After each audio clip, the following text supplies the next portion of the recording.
Hello, welcome to the Ashtown Creations YouTube channel. Today we will be making the Boardwalk Bucket Bag by Needle and Anchor Patterns with the recessed zipper add-on. Let's go through the pieces. For the exterior of the bag, I will be using a cotton canvas, nice Eiffel Tower cotton canvas, that's been interfaced with woven fuse and some Decaville light. The lining today is Ottertex waterproof canvas. And for the exterior bottom accent piece, we have some chocolate brown cork. And the grommet side connectors are in chocolate brown cork as well. So we have the base, the exterior, and the lining of the base. We have a double welt pocket. I will be putting a double welt pocket on the exterior of the bag. So we have the double welt facing, which I've already marked. The two double welt pieces that cover the hole, and the lining pieces for that pocket. I will be adding slip pockets to the inside. It wasn't included in the pattern, but I will be adding one anyway. So I've got the cotton canvas and the Ottertex waterproof canvas.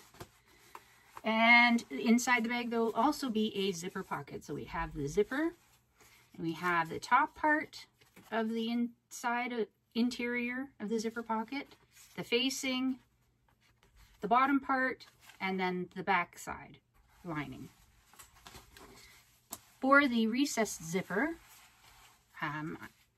there's the zipper for the recessed zipper, and then two pieces of the exterior fabric and two pieces of lining fabric for the recessed zipper. For the straps, we have two pieces of the cotton and two pieces of cork. For the hardware, the pattern calls for grommets with a gate ring. I didn't have that, so I'm using, this was for another bag. So it has the grommet and it has the gate ring, all part of it, and I've attached some chain with a D-ring. So our shoulder straps are going to attach to this. The pattern has one shoulder strap. I will have two. So we have 4 of these.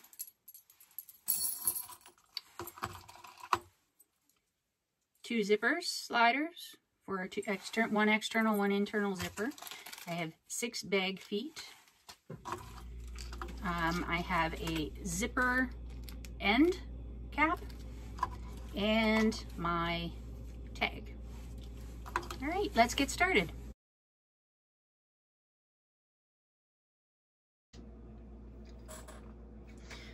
So the first step I'm going to do, since I'm adding a double welt pocket to the back exterior of my bag, so I have a little slip pocket in the back of the bag. I've already marked out the lines that we're going to sew on and cut on ahead of time as per the pattern, and I've also marked on my pattern on my back piece, back side of the bag, where I'm going to put it. So I followed the instructions, the dimensions or the measurements in the pattern. So now I'm going to continue on with the welt pocket. So we need to measure up at the line of drawn. I've used air erase markers or pen, so it should come off. It's actually fading quite a bit. So what we're going to do now is we're going to sew up. We're going to stitch along these lines, the outside lines here. I'll take it out again. We only want to stitch the top line and the bottom line. We don't want to stitch the ends.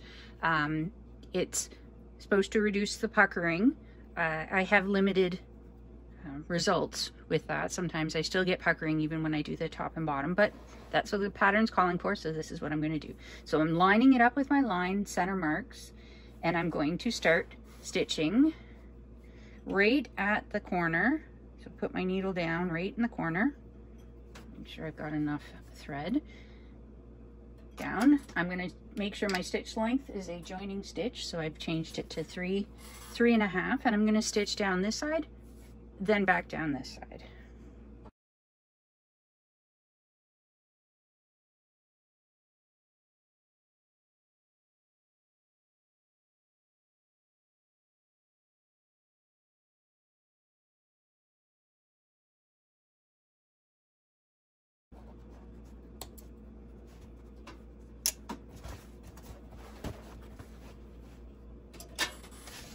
All right, now we want to cut down the middle of this piece. We want, because we're going to cut out along this line and then cut snips into the corners. So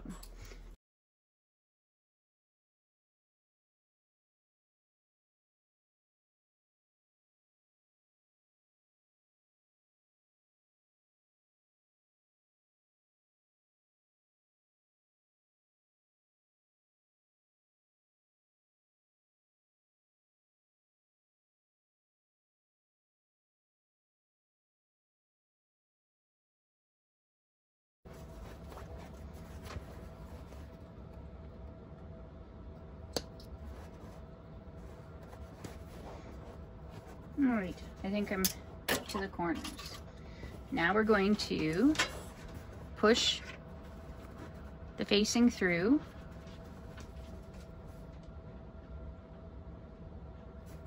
Actually, before I do that, I think I was supposed to cut the Decaville light out of the way. So I'm going to take some of the Decaville light out of the way because it seems to be getting in the way of a nice seam.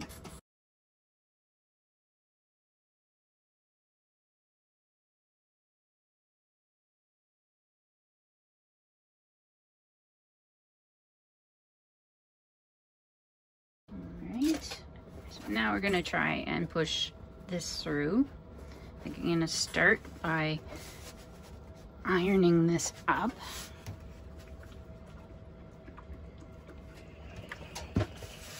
Luckily I chose to use cotton on this so I can iron it.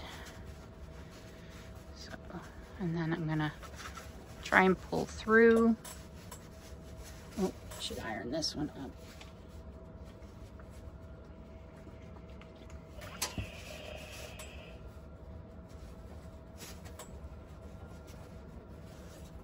Pull it through to the other side.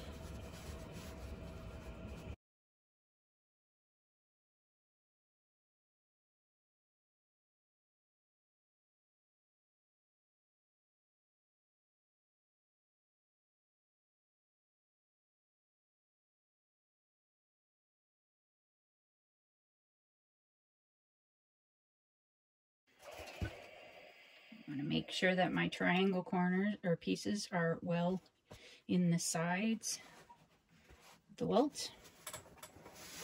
Facing, the facing.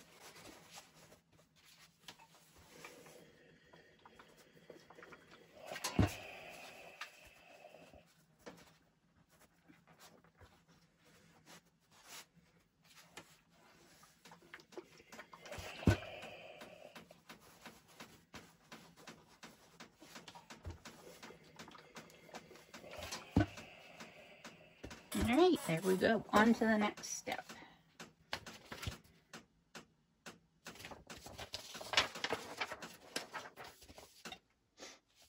All right, so I want to take, just leave this here for a minute. I want to take the double welt pieces, and I want to place them right sides together. And I'm going to mark a line down the center. So these are 3 inches.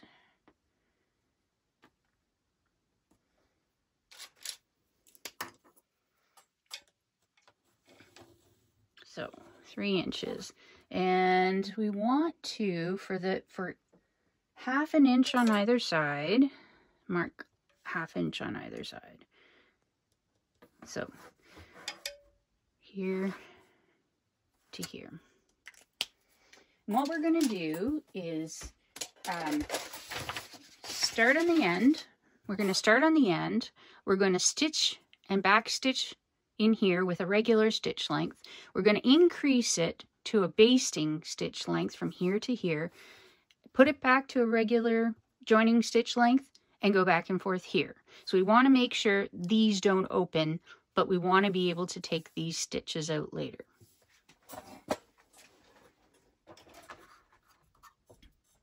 So starting off, want the line up. I'm on a 3.5 stitch length, and I'm going to go back and forth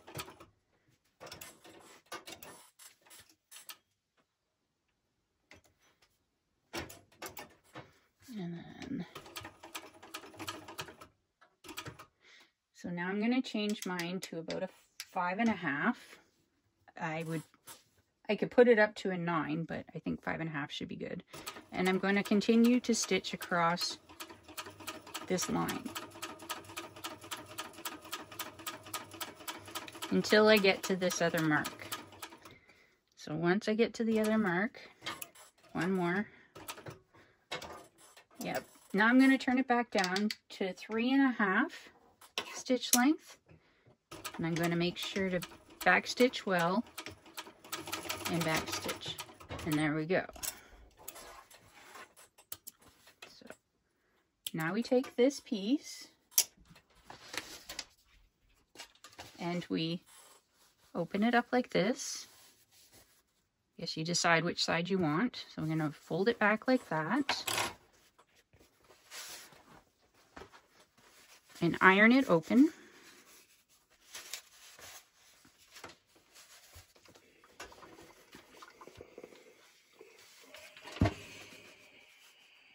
And now we're going to baste both layers, press well, baste around the outside. So now we're just going to baste it so that this ends up being all one piece. So right around the outside, 1/8 of an inch. I'm just going to leave it still on 3.5. Doesn't really matter. I don't think we're taking these ones out. So.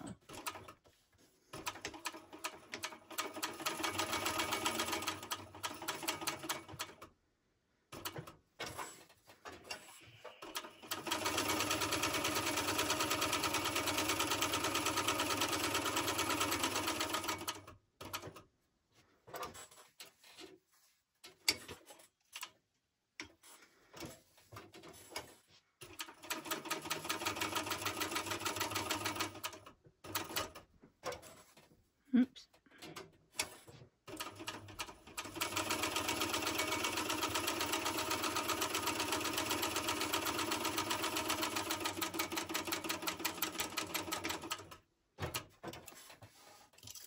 All right, trim off the threads. And now grab the other piece back. It looks like I still need to pull this in a little more.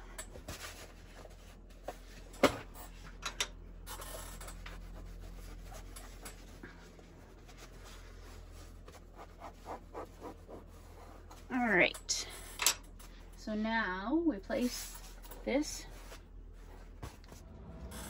All right, a couple of things I want to do before I move on to the next step.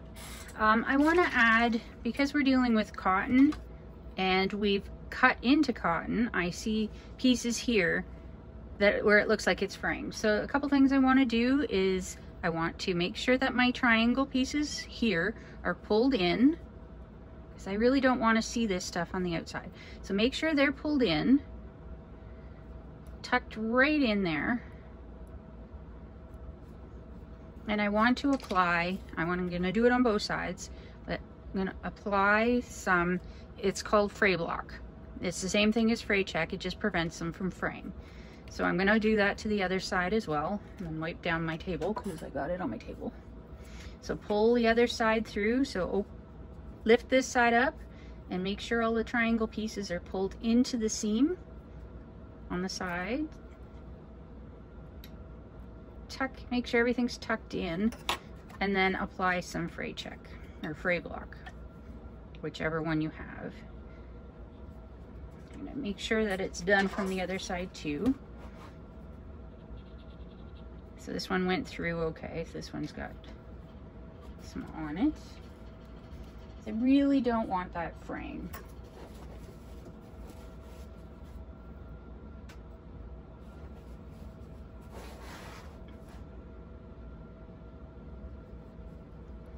All right, the other thing I want to do, one of the other things I want to do, is I want to tape back these pieces.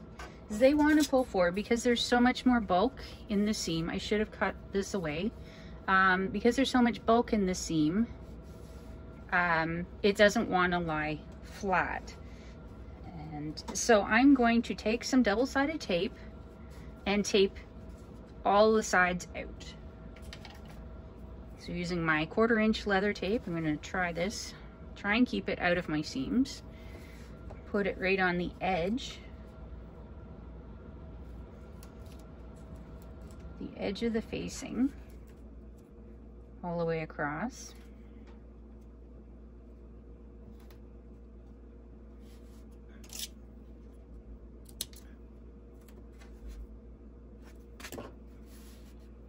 And now take the paper off the tape.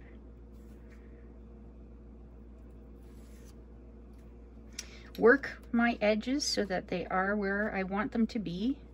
It would even be better if they're tucked in a little than sticking out, and then stick the tape down. So we want it back, like that. Pull it back so that hopefully that looks a little better on the front. Yes, it looks a little better on the front. It's not even along the back, but that should be fine. I'm going to do it to the others, this side and the sides, and then we'll move on.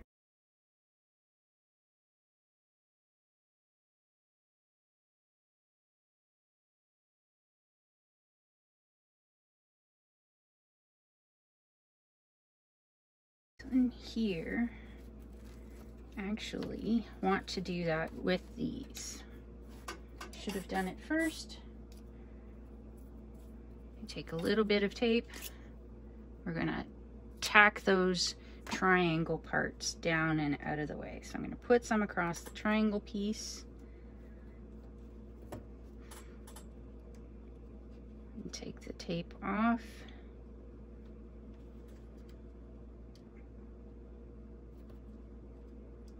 Actually, put it down here. So pull this triangle piece in, pull this one in, put that back down.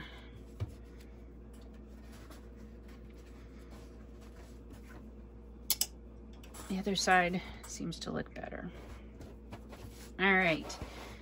Now, the last thing I wanted to do was having a problem lining it up this way. My first attempt. So this is 3 inches. So we want the 1.5 inches in the center.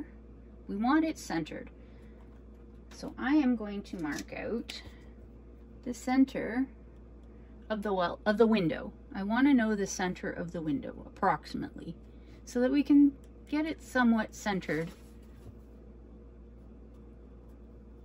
without too much fiddling around. So I'm going to put this out so I can see it. I can find where center is this way. It's this way that I'm having problems with.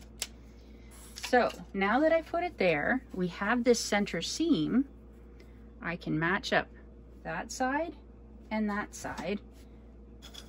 Going to put a couple clips in. Oh, no, not clipping. Well, I can put one clip in on either side, because I didn't end up taping down the sides except that triangle bit. So put that in. And now I want to see how it looks from the other side. That's pretty good. All right. So now I'm going to top stitch around this 1/8 of an inch all the way around.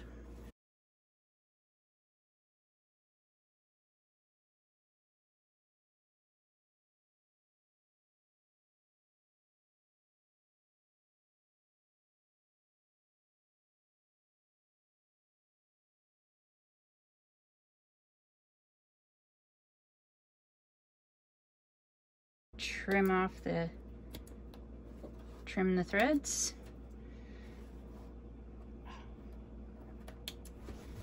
And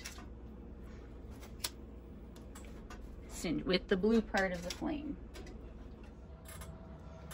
All right, so with the smaller of the double welt pocket lining pieces, we are going to put it right side up on, this is the bottom edge of the welt pocket we just put in, and we are going to stitch across with a 1/4 inch seam allowance. So Need to make sure I keep my exterior fabric out of the way. Actually, I am going to clip it just to make sure it stays where I want it.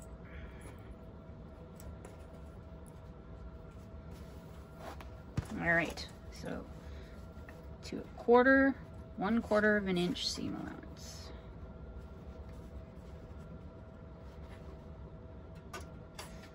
Make sure I got it on my joining stitch and back stitch.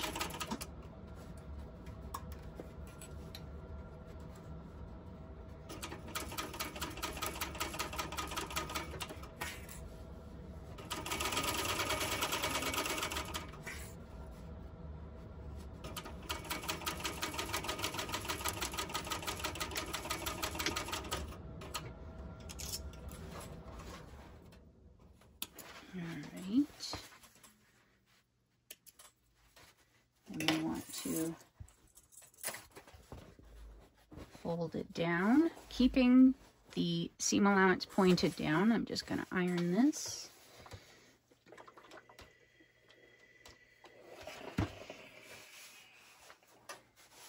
And we'll keep it flat press and top stitch on the lower. So we're going to top stitch it on this pocket to make sure it stays down.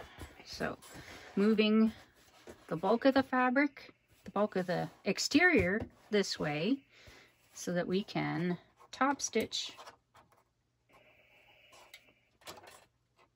Okay, threads, there we go. All right, so yes, the body exterior to this side, and then the pocket down here, we're top stitching on this so that we can keep the seam allowance down. There we go.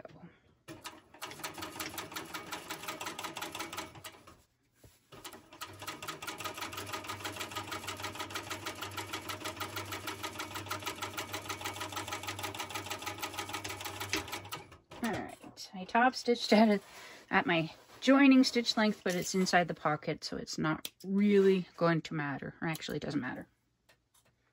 Alright, next step.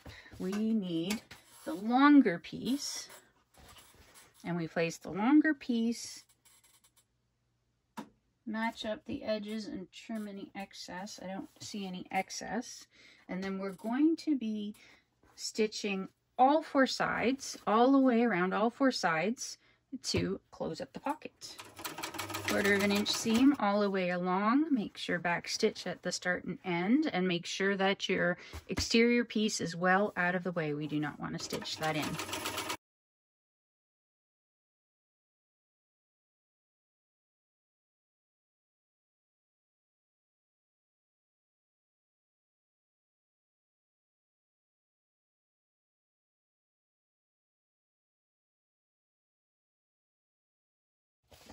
We want to, using a seam ripper, this is the last part for the welt pocket, so using a seam ripper, put that one away, my seam ripper, we want to gently, carefully rip out these basting stitches. So try and find, so there's one. So we want to take them out all the way across. It shouldn't have a problem with the seams. We should have back stitched enough way over here so that, yeah, this should.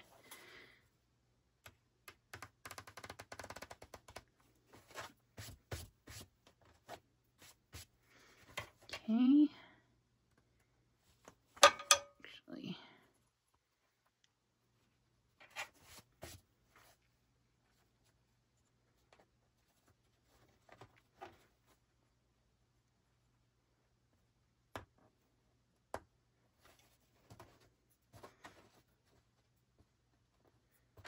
clean up some of these stitches.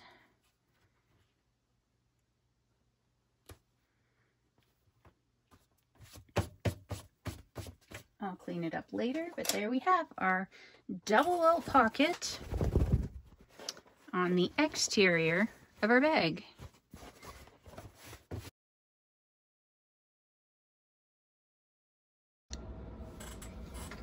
Time to sew the accent piece to the base of the exteriors of the bag. In the instructions, it says to rule a line or mark a line. I'm going to use my Choco pen at 3/4 of an inch down from the edge, all the way.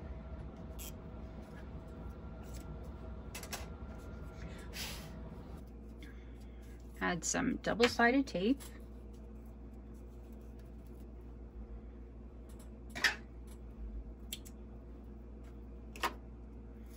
To the edge, to this.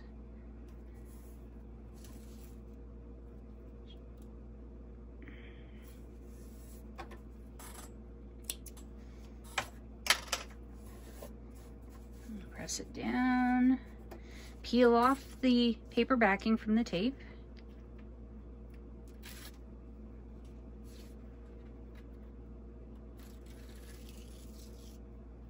And then fold this edge down to the line we just drew, all the way along.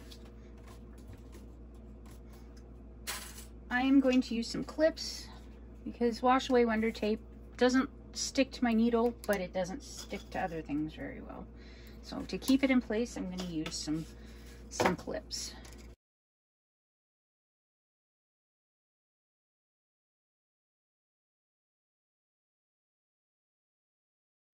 Okay,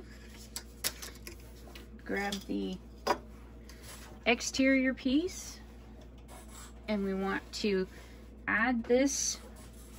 It's an overlay, so it will sit on top of the exterior fabric, and we want to match up the bottom edge and the ends and clip some more.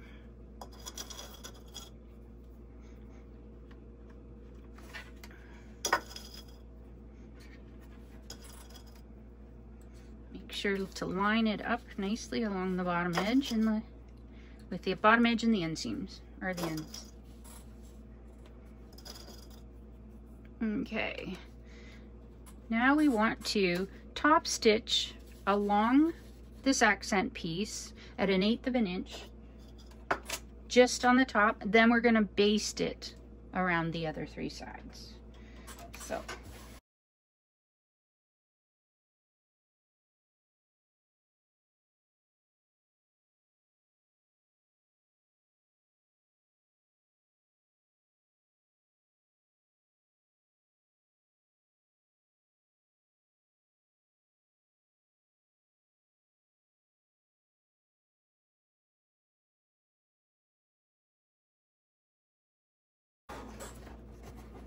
trim your threads,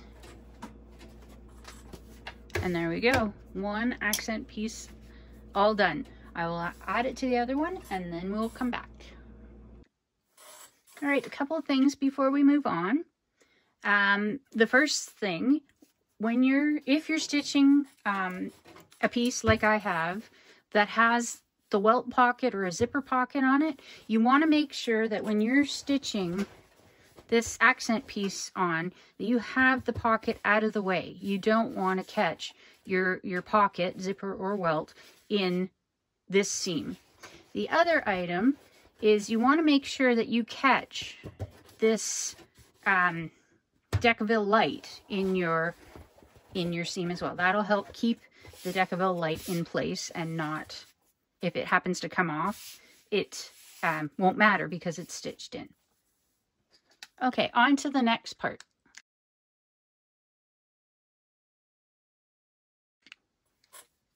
Now it's time to sew the exterior panels together. So we need to take both of our exterior panels and we want to place them right sides together, matching up the short ends, and specifically matching up matching up the accent piece. So make sure the accent piece is lined up. Then we're going to start clipping.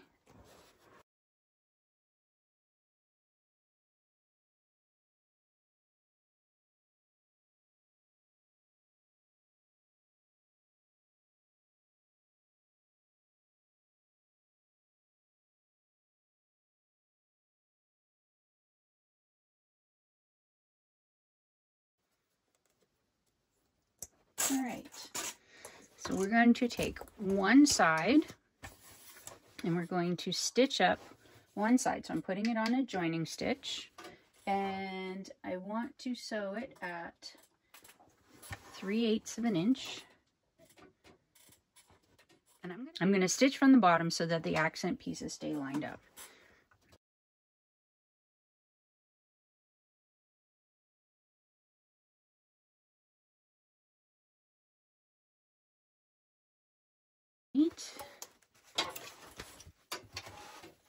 Pull it out, trim the threads, and now we're going to open it up. So I can take the rest of the clips off for now. We'll put them back on later. So clips off, and I want to press my seam open. So I want to spread this open, spread this seam.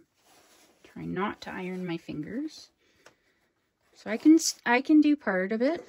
I can iron part of it, but the other part, the cork part, I can't iron. So I am going to use, as the pattern suggests, I'm going to use some double-sided tape to try and hold these open. So I'm going to use some leather tape.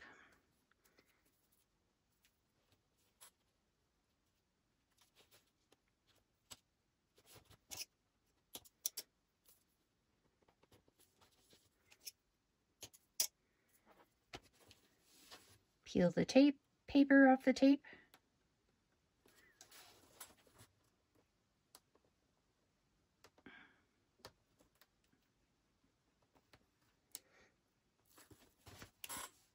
And then press this one side down.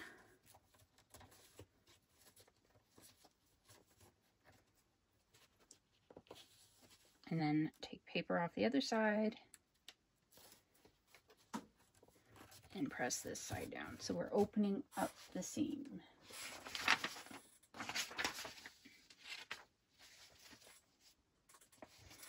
So something else we can do, the pattern suggests we stitch around. That will help hold it in place. What I'm going to do is I think I'm going to stitch up the side seam altogether. I'm going to top stitch the side seam. So I'm going to flip it over, keep it pressed out, and at an 1/8 of an inch seam, with an 1/8 of an inch seam allowance, I'm just going to go try and keep it open.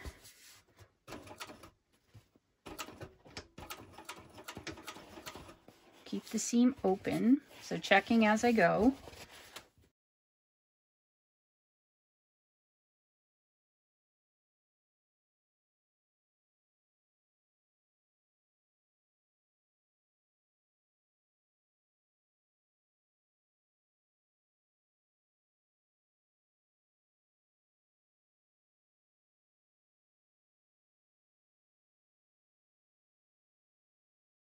So if you need something to get up over the change in height, I have this that came with my machine. I'm going to use the harder side, lift up my presser foot, put it under, move over, move a stitch, move it until I'm on top.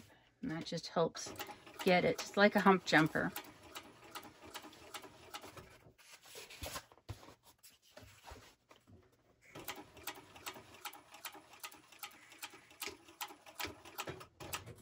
Side's done.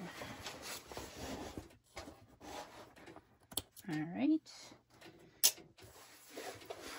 Now, while we have it open, I'm just going to stick it under here for a minute. We need to add the grommet accent piece. So we need to measure down from the edge.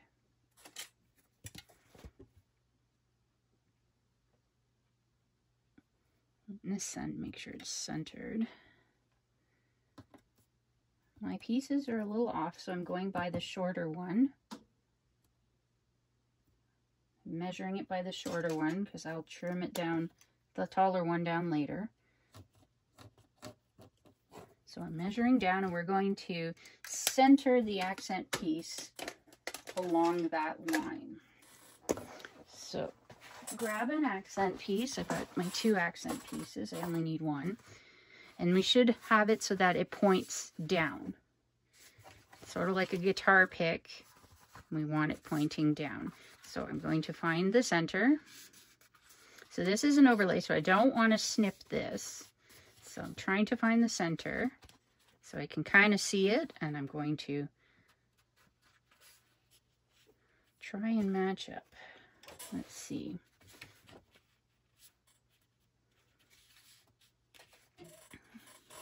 I can use air erase. Actually, I can use my Choco pen. Use my Choco pen and find the middle.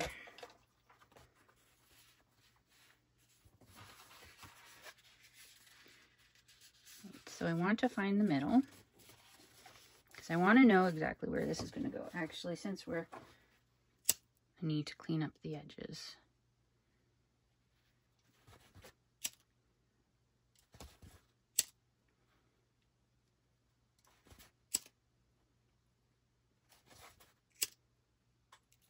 All right, start again. Actually, I'm going to go bend it the other way. Put my Choco pen in. Oh, I just made a mess. So there's my center mark there. And my center mark is here. So we want to have it centered. And we want to have it centered along the seam and along this line. So we need some glue, and we're gonna, put some. I have Beacon Fabri-Tac glue. I'm gonna use this and put glue on the outside. So I'm gonna put a little bead of glue around the outside.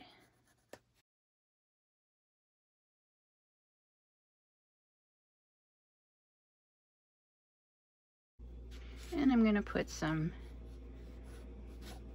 in the center.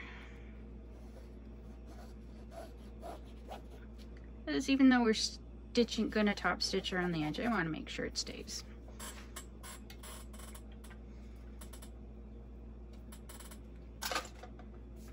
All right, so now turn it back over. Try not to get glue on everything. Place it centered along the seam and centered along the line. Put it further on my table and press it down. So now we're supposed to wait about 15 minutes for the glue to dry, and then we're going to top stitch when we come back. So I'm going to wait 15 and then come back and we'll top stitch. All right, now it's time to top stitch around the grommet accent piece. So we're going to do a 1/4 of an inch, 1/8 of an inch seam allowance. And we're going to take this very slowly because there's a lot of curves and we want to have a nice top stitch. So I've got 4.5 stitch length holding my tails. They're long enough to pull through, so I'm not going to back stitch on this. I'm going to pull it through and tie it off at the end. So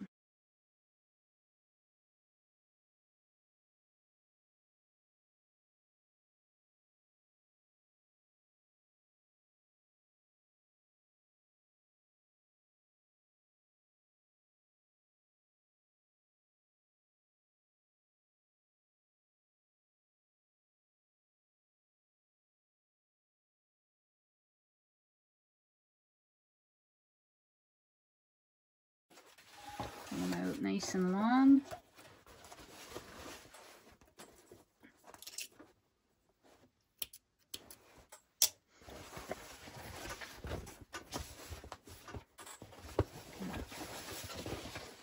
Flip it over. give the threads a little tug. That'll create a little loop. We grab the loop and pull the other thread through. Do it again for the other one. Grab the loop. I'm going to take the two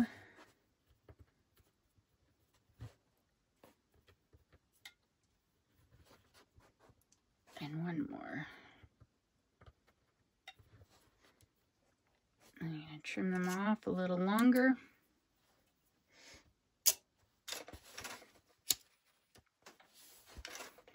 And now we go to the other side. So, other side's going to be tricky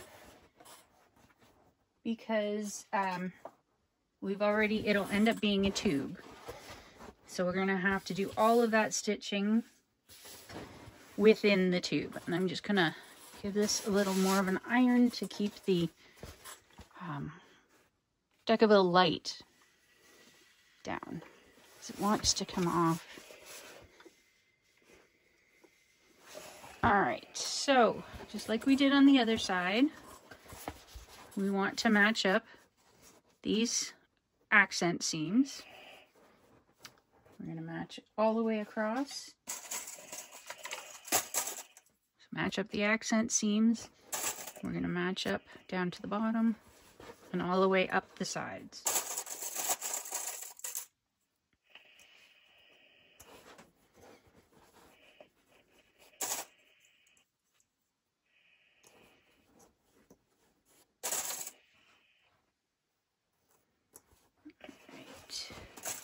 And just like we did on the other side, I'm going to start at the bottom again, and I'm going to stitch up.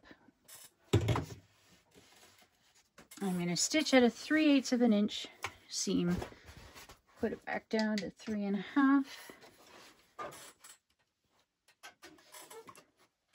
3/8 of an inch seam allowance all the way up the side.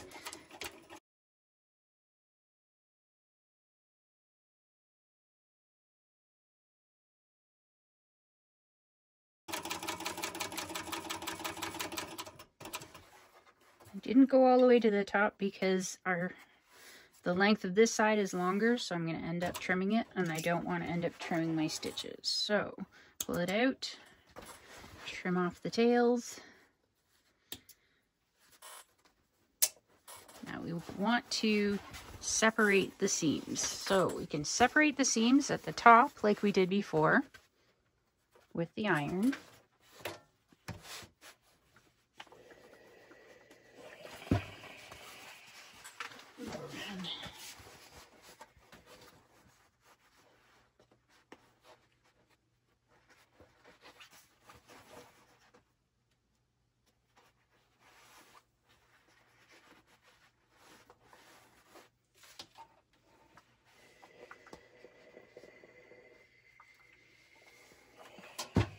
But as I mentioned before, I can't do the cork with the iron.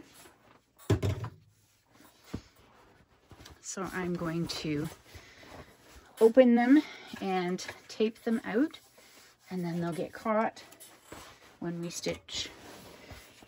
top stitch the side seams. So get this under here so I can hold it.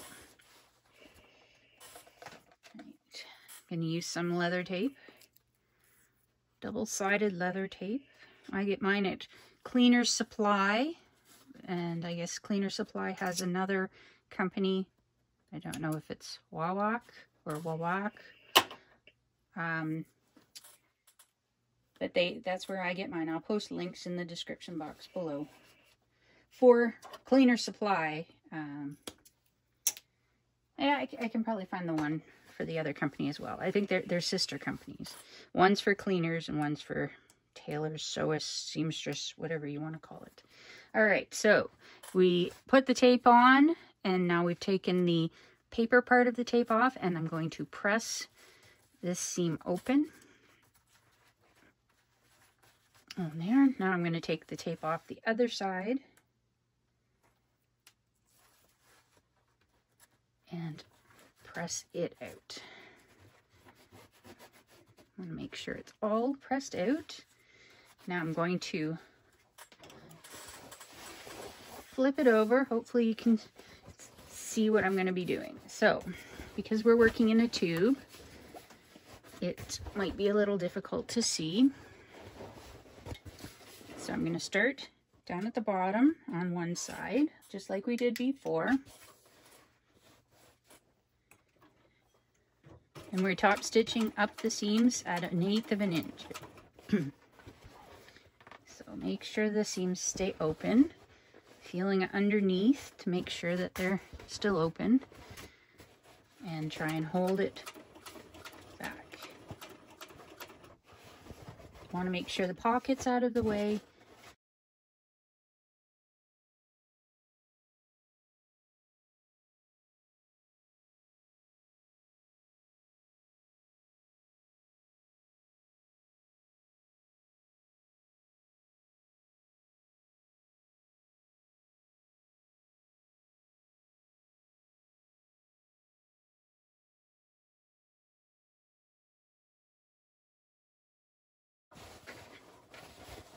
Want to make sure everything is flat in here too. We don't want any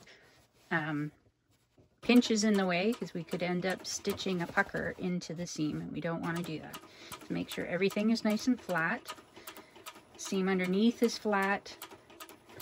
No pockets in the way. And there we go. Getting easier to come back this way. We're going to have a little hump that we need to get over. So I'm going to grab my tester piece, lift my presser foot, put it under, take a couple of stitches till we know for sure that we're on it. We're on it. Put it away.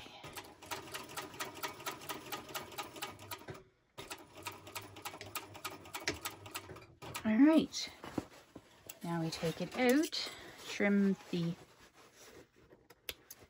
threads.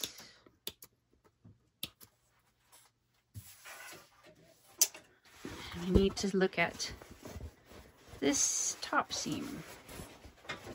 So we're going to add the grommet accent now. So I'm going to move this out of the way. Try to move this out of the way. We want this piece in here open. This is where we're going to be adding the second grommet accent piece. So just like the other one, I need to go around the edge to clean up and melt it, singe the edge to make sure that it doesn't fray once it's on, because we're not finishing the edges with any kind of edge paint or anything. They're just raw edges. All right, find the center.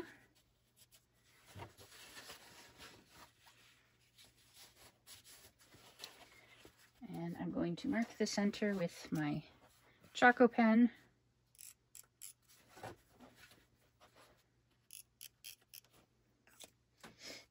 So now we're going to find our placement line. And as I did before, I'm going to base it on the shorter of the two panels. Not sure why mine are two different lengths, but they are. So I'm just going to measure based on the shorter one so we can trim down the longer one. So I'm just going to put a line here. So now we have this placement line. We're going to center our grommet accent piece based on that line, just like we did on the other side. So I'm going to go ahead and put some glue on it. And then we're going to place it, and then we're going to wait for 15 minutes, just like the other one.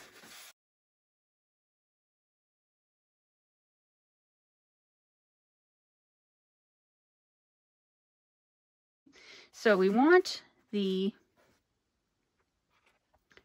flat part at the top, and we want it pointing, this part pointing down the seam. Do that. All right, there we go. So we want the seam center, we want the side seam in the center of this piece, and we want this piece to be level across the top. And it's flat here, goes down to a point at the bottom, not the other way around. So now that we have this piece in there, we're going to let it sit and wait for 15 minutes, and then I'm going to top stitch it on just like I did the other one. We'll see you back in 15. Alright, that's been about 15 minutes. So now we're going to top stitch this piece on with 1/8 of an inch seam allowance all the way around. Going slowly so that we have nice seam on the curves. Okay, we start at the bottom. It's going to be tricky because we got to make sure we keep the rest of the bag out of the seam. We don't want to catch it in the stitching. And we're on 4.5. So I'm again going to leave my tails long so I can pull it to the back. I don't want to back stitch on this because it'll be very obvious.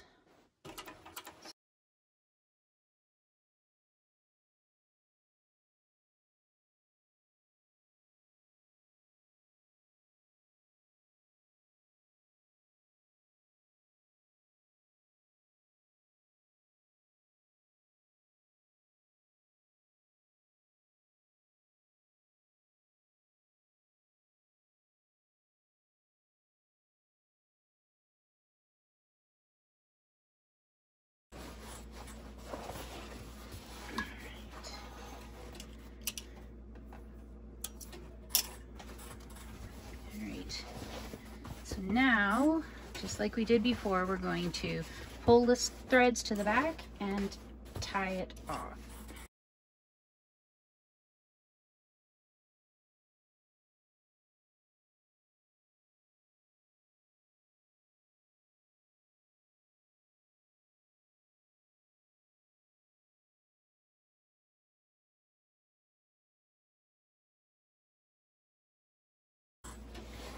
Okay, let's move on to the next section.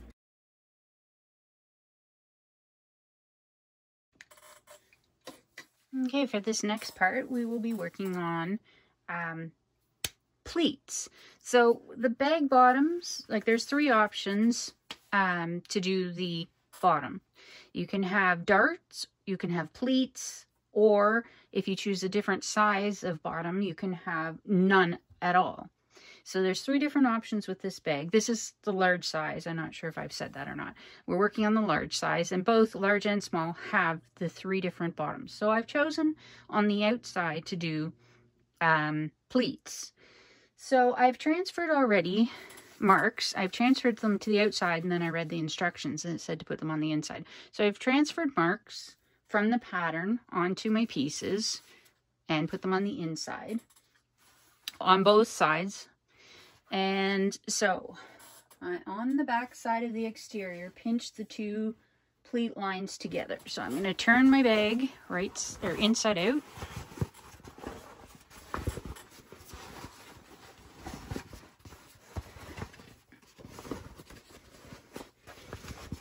And I'm going to start on the back just in case I mess one up. So now we're supposed to pinch these 2 marks together. So I can't stick a pin through it. If it's just cotton or something I could stick a pin in, I could stick a pin in and check on the other side to make sure. So, but it's not. So I'm matching up, and then the excess fabric is to come. So I pinched that together. I've matched just about matched the lines. So that line. I'm going to stick a clip in it for now. I'm going to do the other side. So I'm going to pinch these 2 together. So actually having it on the inside helps too. So there's that line. There's that line. And I'm going to put a clip in it. So now we have, oh, that didn't work. All right, so we've pinched those together, and now we want to pleat it so that we want to fold it so that it goes with that line. Let's see, match them together and then fold it towards the inside. So all right, so we have the pleat in. I've pinched it there. And now I've folded it in towards the center. I'm going to clip it and then go over this one again. Okay, try it on this one again. So I want to make sure that they're matched up. So they're matched up. And now I want to fold it from this line over towards the center. Make sure I've got, yeah, I've got a little too much pinched. So there to there, and now I want that to go to the center. And this will put a pleat in it. All right, so it's towards the center. Both are towards the center.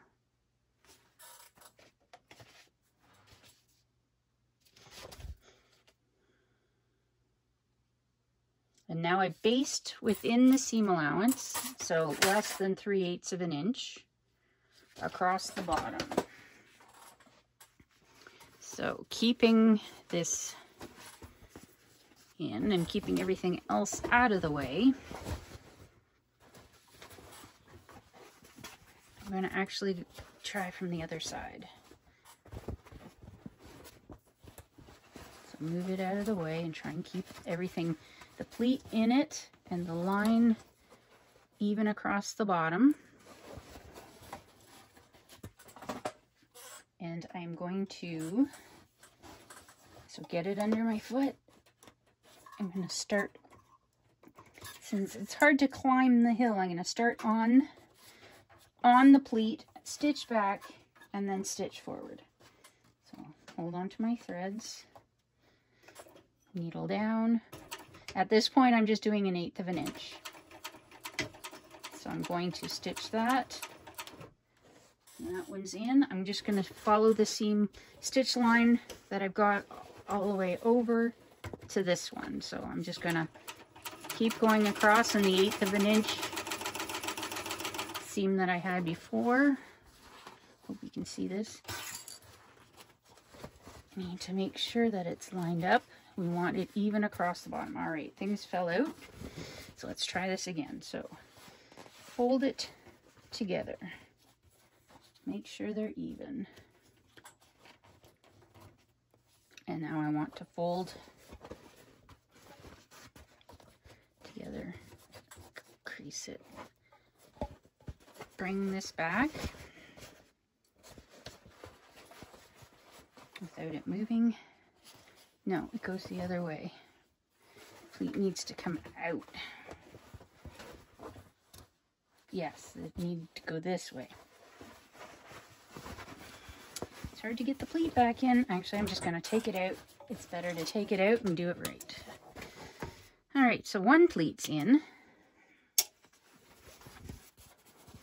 All right, so we're matching up the dirt, or the marks. Oops. Matching up the marks.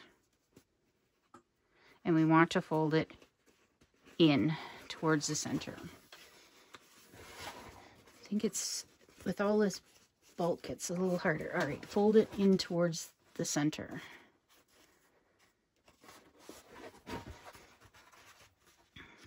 And try and clip it so it doesn't move. Now I'm going to gently flip it over. Try and get it under my presser foot.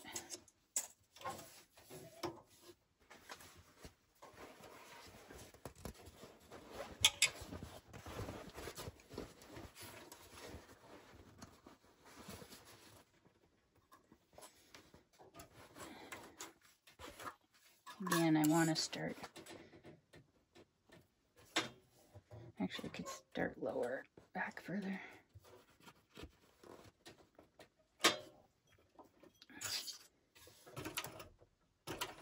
Yeah, I should have started, move it up a bit, start on the top, and then go back. I didn't want to climb that hill, and then go forward. And lock it in. There we go. Pleats in. Now onto the front. Do the same thing for the front.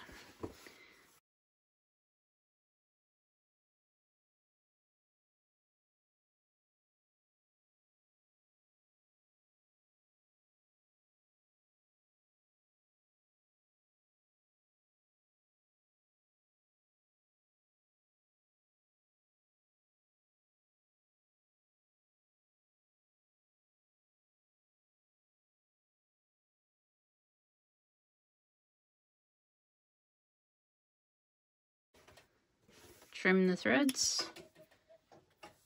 And there we've added the pleats to the exterior.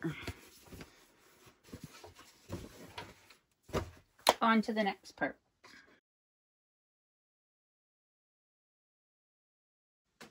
Now it's time to install the purse feet on the bottom. So this is my bottom piece. I've already put my Decaville Heavy on it, and I've stitched around 1/4 of an inch around the edge to make sure the Decaville Heavy stays in place. It also gives it a nice decorative stitch. You can also see I've marked, there's going to be 6 purse feet on the bottom of this, and I've already marked the spots where I want the holes. All right, so I have a Japanese hole punch. It does a really neat job. It comes with about 6 different tips. So far I've only used this one, but I like it for something like this, where I don't want to have to get my big rivet press out to punch a few holes in a single or double layer of you know, cork with some Decaville Heavy. If I'm going through straps, it's a little different thing. This is pretty easy though. So you just line up the hole where you want it, keep it straight, and push down. Doesn't always go through the first time. Sometimes you have to do it multiple. And there we go. That goes right through. Nice, clean hole. So line it up again. Oh, it didn't go through. Barely. Try it one more time. I guess I need to clean this out too. That would probably help. So if I just poke it in the top, it comes out the side. All these little confetti bits.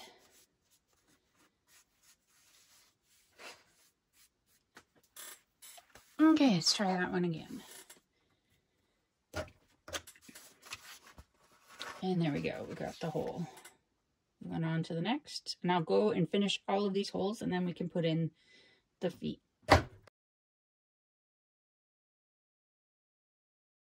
There we go. The holes are all in. All right, so now that I've got all of the holes in, I'm going to put 1 foot in each of the holes.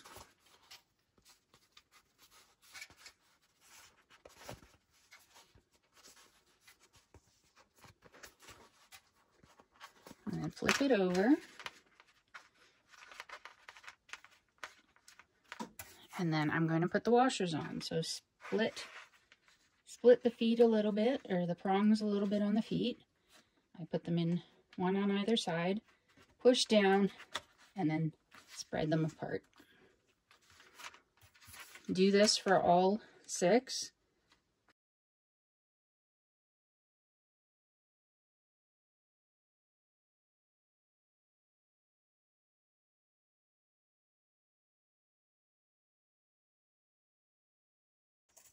And now we're going to add some duct tape to make sure that they don't cut us when we're turning our bag, and it just helps them stay in a little better.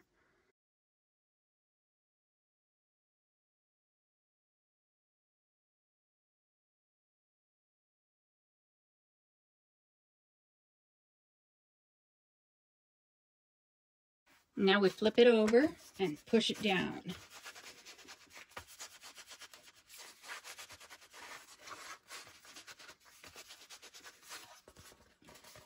Make sure the tape is well stuck down. And there we go, we've added the feet.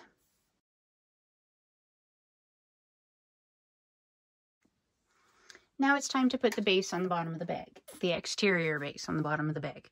One thing I want to mention before we get going is I had to take out my pleats. I had them too wide and it made it too small and the base wouldn't fit on. So when you're doing your pleats or darts, doesn't matter because it'll be the same idea, you want to make sure there's only about a 1/2 inch overlap, depending. My bag, my sides were a little, my bag ended up being a little more narrow because putting the interfacing on shrank my cotton. So for me, I needed about a 1/2 inch on either side because what I had was probably 5/8 or closer to 3/4 of an inch. and that was just too much. So I had to take it out and fix it. So now we're going to put the bottom of the bag on. I'm going to match up the seams. I've already cut notches in the base, all 4 sides, and the center marks on the bag have been, I've clipped. I've made clips in the sides of the bag to mark the centers. And on the sides of the bag, we have the centers, that side seam, so we can use that as well. So I'm going to clip 3 on one side. Bring this up. Find the center mark. There's the center mark. So match up the center marks.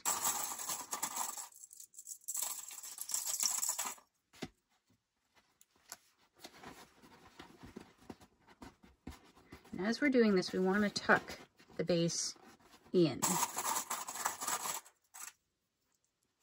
So match these, line these up.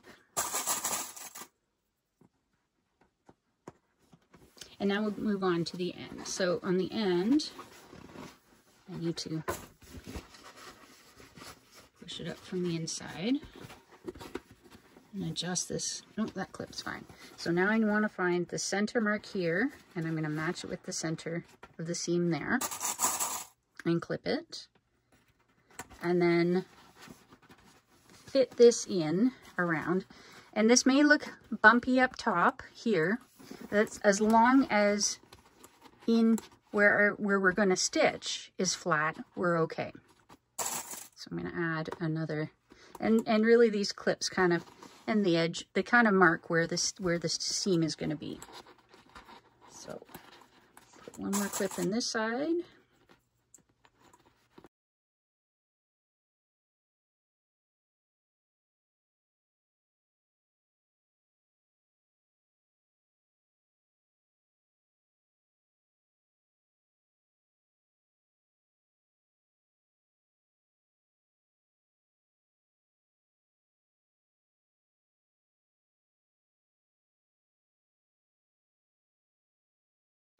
If it keeps moving on me, I may end up stapling the base on.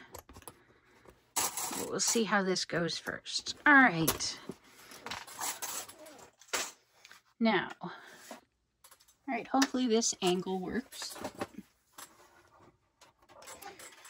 Lots of threads. All right, I'm going to start somewhere in the middle. I want to start on a flat part. I don't want to start on a curve. So, and I'm just sticking my hand inside the bag to kind of push the edge back up, because even there it slipped. All right, so I need 3/8 of an inch seam.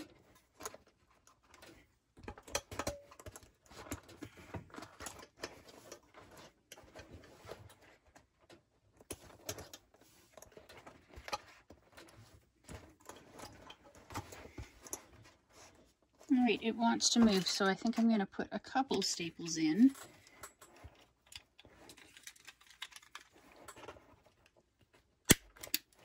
Just don't want that moving while I'm trying to get it under the presser foot. Hoping when I've got it in and start sewing that it won't continue to do that.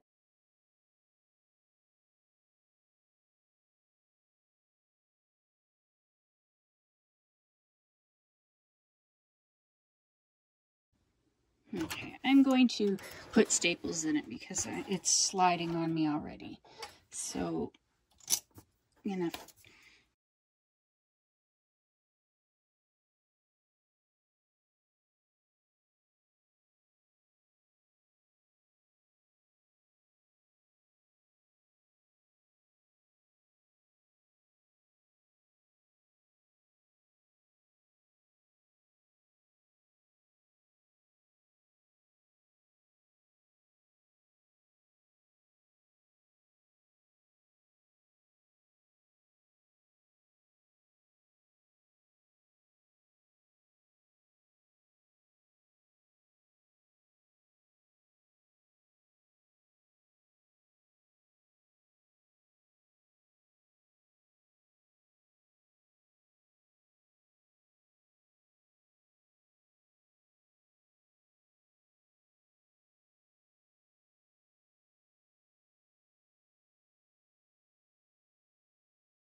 Alright, the clips weren't holding, so I've gone around and I've stapled the exterior, hoping this works better.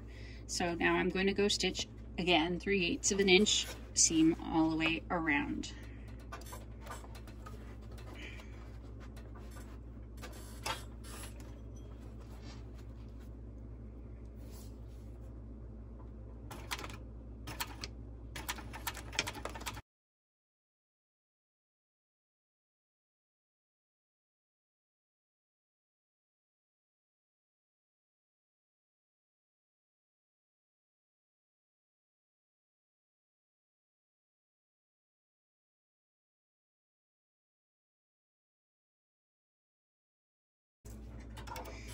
Got these too close to the stitch line, so when you do use staples, you have to make sure that you keep it out of your seam, like within the seam allowance, not on your seam, which is mine's pretty close to being at the seam.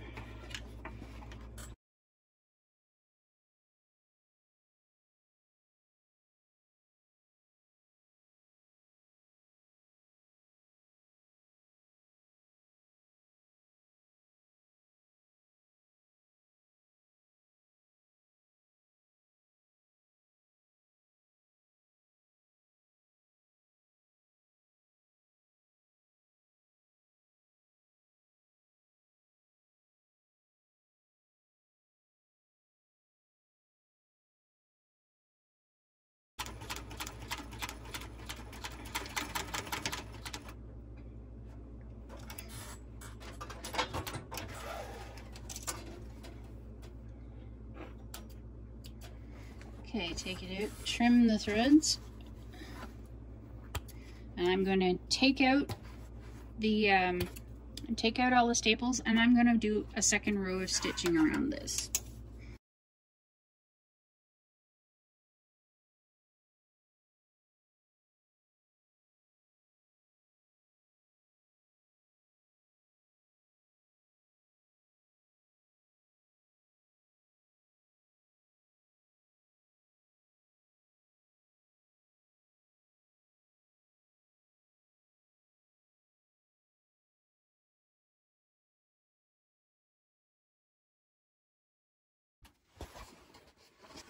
Alright, I think I've got everything out. I'm just going to take a look at the inside. It looks all good. I don't see any puckers that aren't supposed to be there. So I'm now going to run another line of stitching around the base, just to make sure. And it's going to be, just a 1/8, 1/16 of an inch away from the line that's already there, just on this side of the line. So I don't want to go any further in.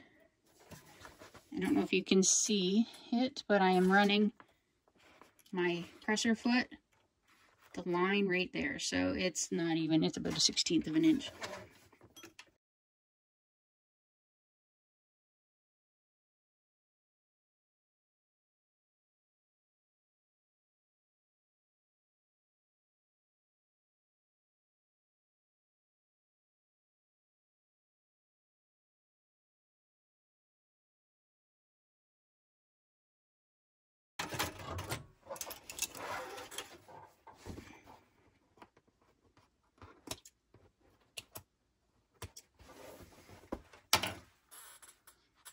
And there we go.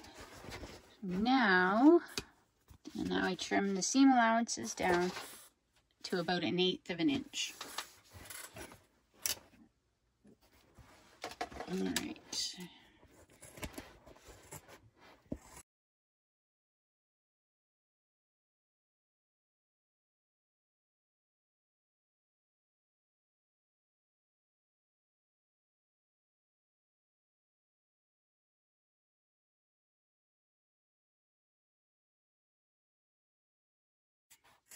Alright, let's turn the bag and see what it looks like.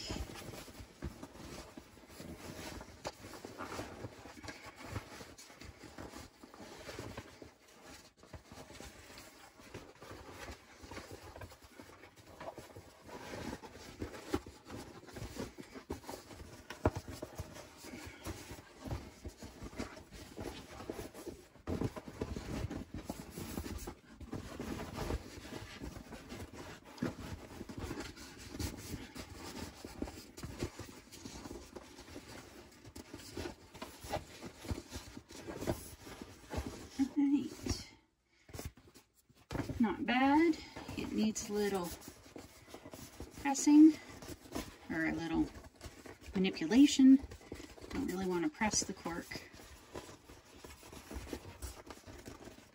And there we go.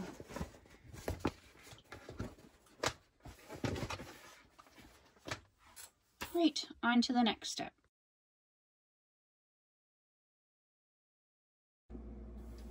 Okay, on to the lining. We're gonna do the zipper pocket in the lining, first step, and I've already marked the lines based on what the pattern suggests for this is the facing for the zipper pocket. So I've already marked the lines on there, and now I'm just finding the centers on the piece. And I've already marked the line, how far down from the top this piece is supposed to go, and I have my center snipped there. So I'm going to put that on the line, center snip there, so my center needs to go right about there for the zipper pocket facing. So now I'm going to stitch down one side, come over, stitch down the other side. I'm not going to stitch the ends, kind of like we did for the Welt pocket at the beginning.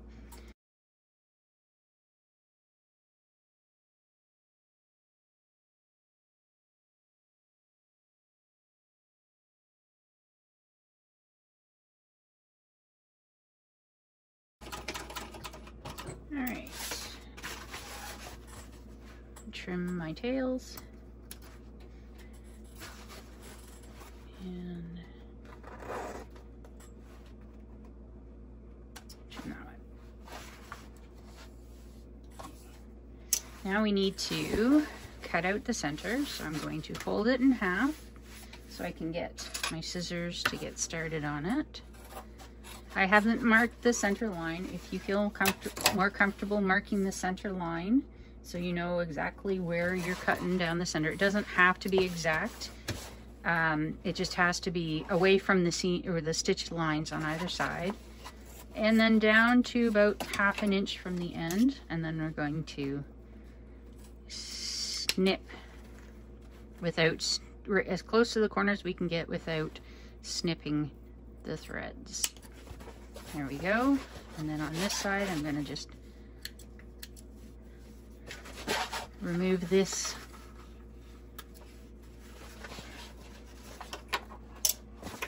see, I went a little wonky. It doesn't really matter as long as I don't cut the stitches. Then on an angle there.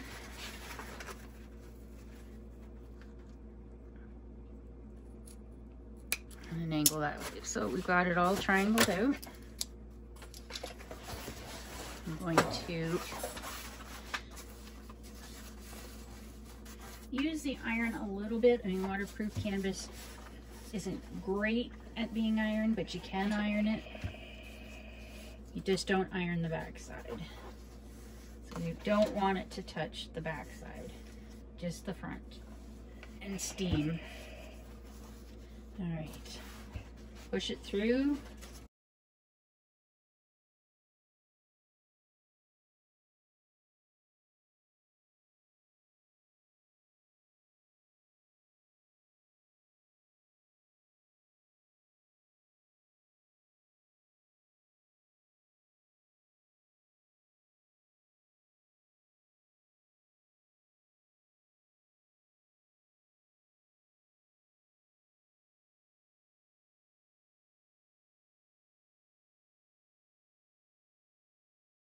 All right, gonna set this aside and work on the rest of the zipper pocket.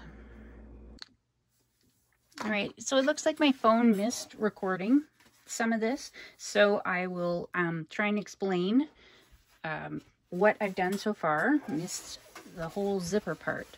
So for the zipper piece, we have a top piece, we have the main zipper, and then a bottom piece.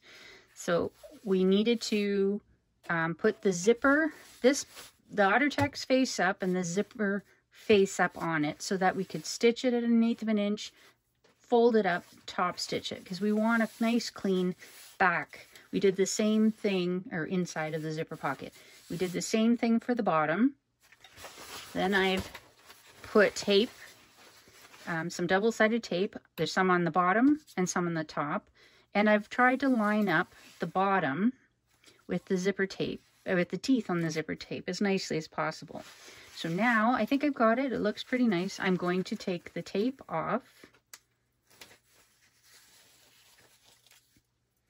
And then I'm going to position the top part of the opening approximately the same distance away from the teeth on this side. It's a little difficult with this table setup, so bear with me.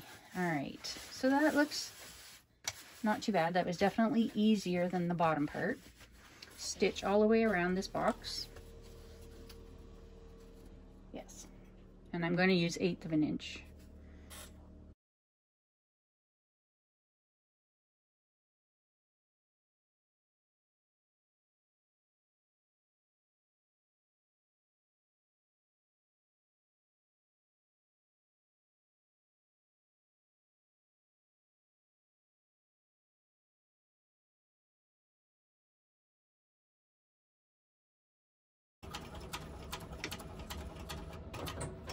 And pull it out and trim the tails.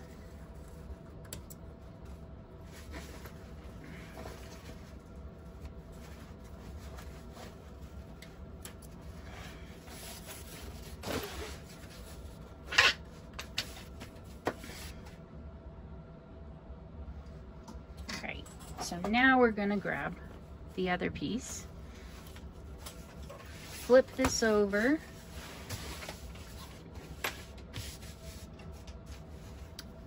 put this together, matching up the top and the sides, and I'm going to clip.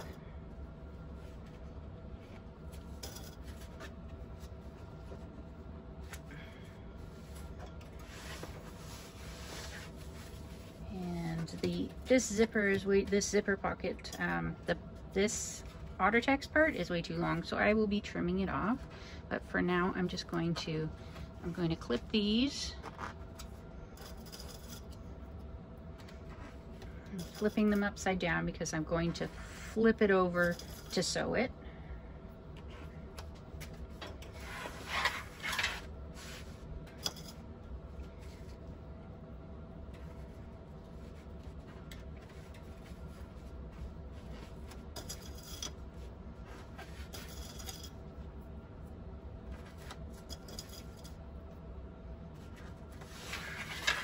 And before I sew it, I'm going to trim off this edge.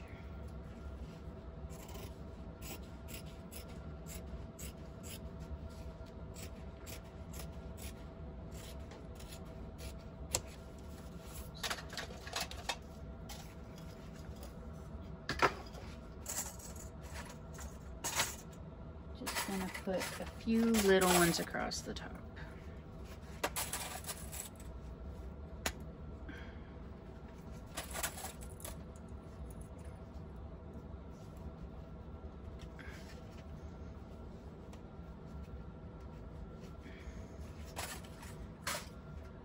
Okay, so flip it over, get your threads. Now flip it over and get your lining fabric out of the way. We're going to fold this edge up. We're going to stitch around it at 1/4 of an inch seam allowance. So I'll move it over a bit. And we're still on the joining stitch. So I'm going to back it up. By folding it up, it helps later, so we don't have to press that opening. We're going to leave that pocket open so we can turn the bag. And by folding it up, we don't have to press it. So it just helps in the end.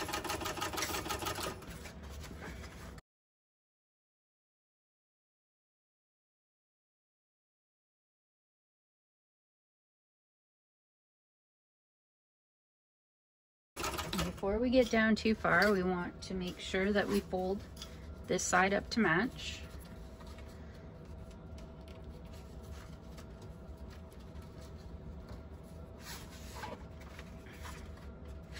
keep the lining fabric out of the way.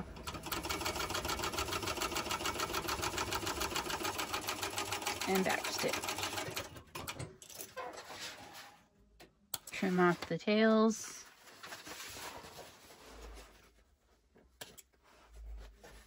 And then we want to flip this out.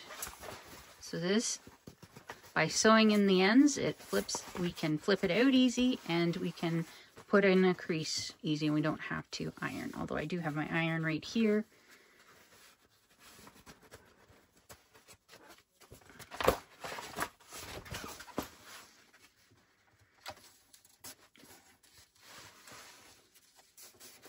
Just helps with closing it later. All right. So that's the zippered pocket installed.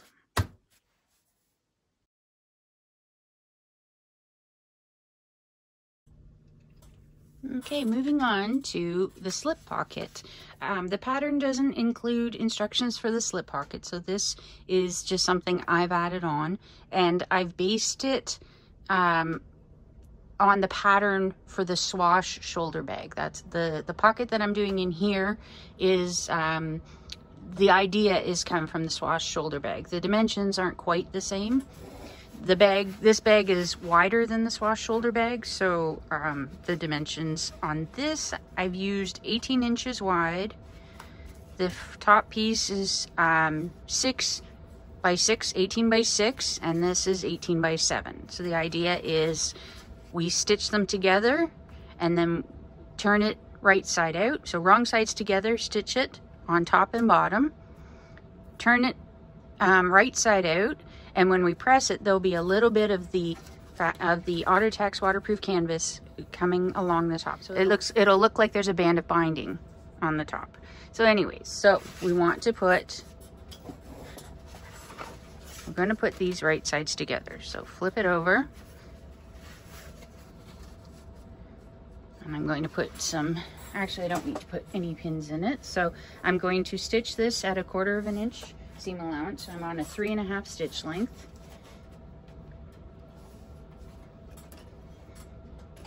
Remember to back stitch at the start and the end of your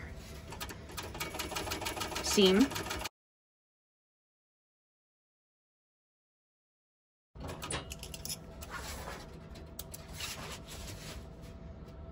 Your threads.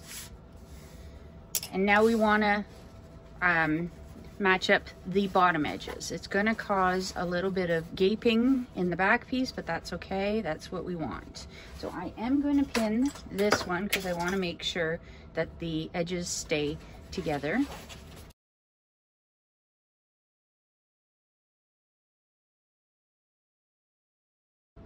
Right, and again we're going to do a 1/4 inch seam allowance. We want to make sure that the bulk of the back piece of the waterproof canvas, in my case waterproof canvas, is staying out of the way, and then we're only sewing through 2 layers in the seam.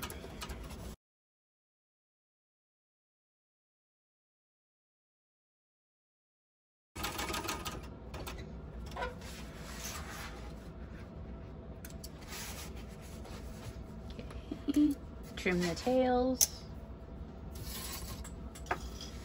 So now we have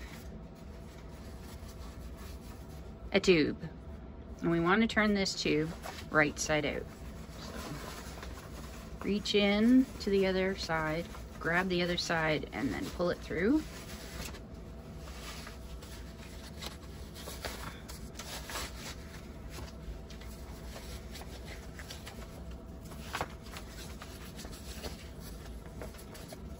All right, so have it pulled through. So on the bottom, straight. So what we want to do now is make sure that the bottom is nicely matched. We want it straight matched across the bottom, and then that will cause a little bit of a binding effect across the top. So I'm going to use my iron and multiple clips and straighten out, match up the seam. So make sure that it's out properly. So I'm going to be using a chopstick to help even out the bottom part of the pocket, because we want them to lie flat and even. So I put it in and I run it along the seam. We want to score the waterproof canvas so that it bends more easily. So we use it all the way along the bottom to try and push the seam out as much as possible.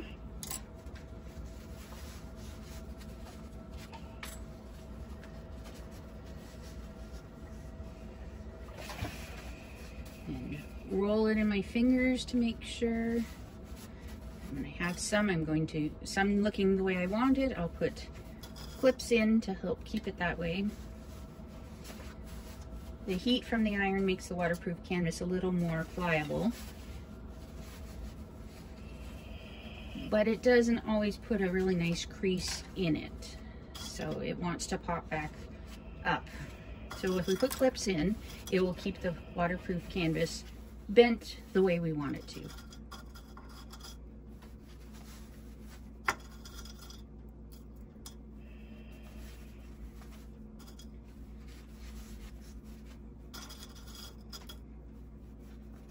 And there we go. So now when we work on the other side, because the back side is longer than the front, we want to make sure that the seam is going up.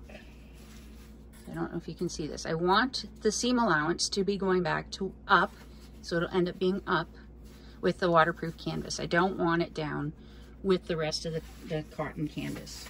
So while I'm doing this, I am using my chopstick and pushing the cotton canvas, the rest of the seam allowance, up towards the waterproof canvas at the top, just like that. And I'm going to do that all the way along to make sure that the seam allowance is going in the proper direction.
All right, now that we have it all going in the right direction, I need to smooth out this fabric and adjust the clips at the top so that this isn't all, I want it to be smooth and fairly taut. I don't want it to be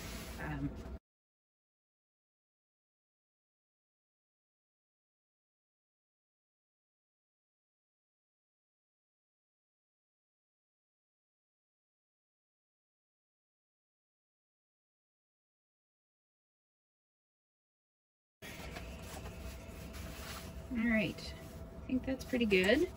We're going to now move over and top stitch at 1/8 of an inch seam allowance.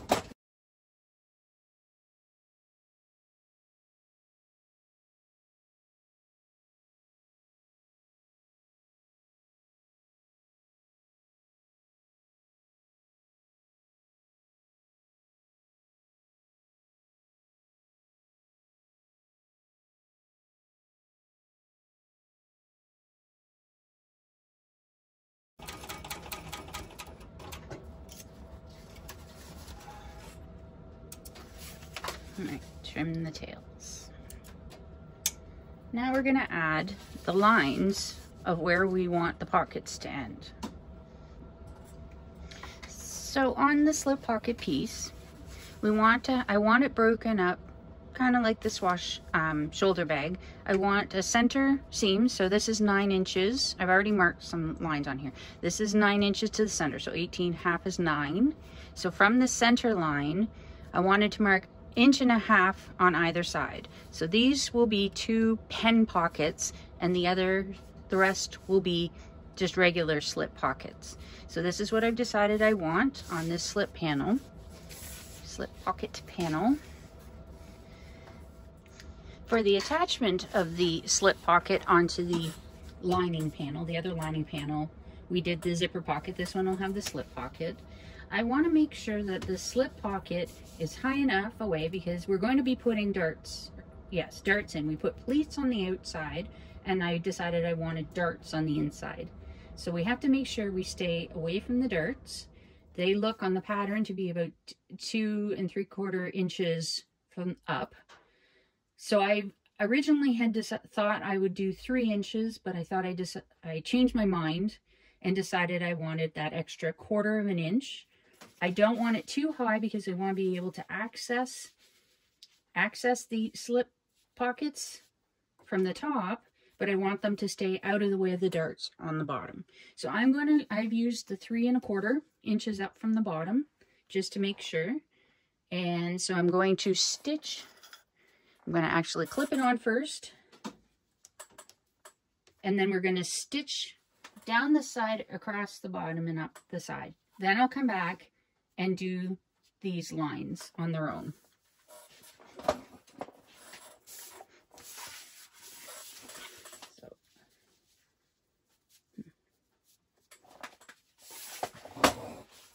I want to make sure the pocket is centered. So I have the center line of that, and I need the center line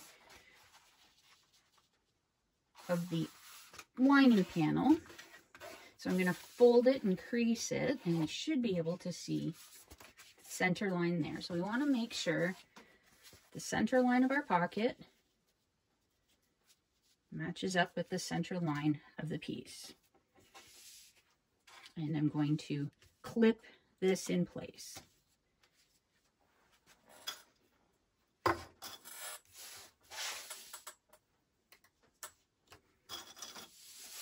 So I've used air erase pen on the slip pocket panel, so my marks will eventually disappear.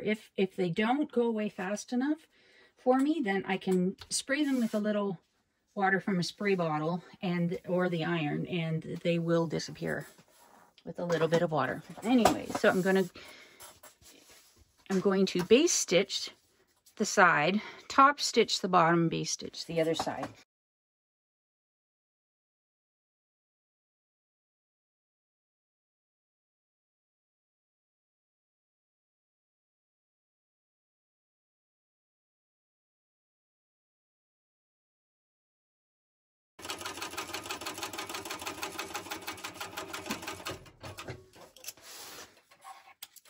Stitch, pull the threads, trim your threads, and now we're going to move on to the center lines of the pockets. Okay, I'm going to start with this one. Start at the bottom and back stitch.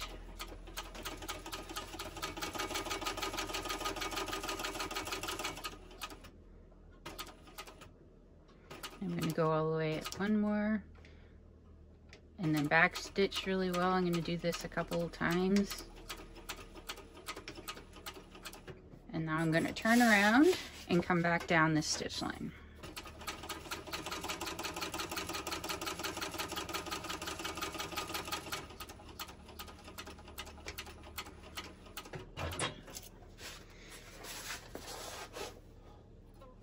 Going to I can trim these threads even, as I will use my lighter to make sure they are melted into place, and then do the next one.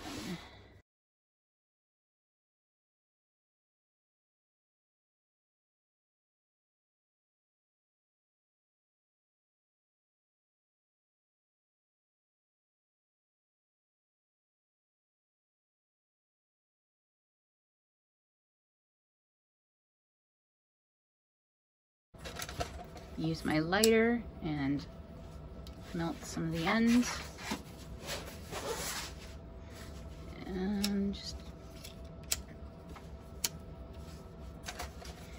And there we have the slip pockets. On to the next section.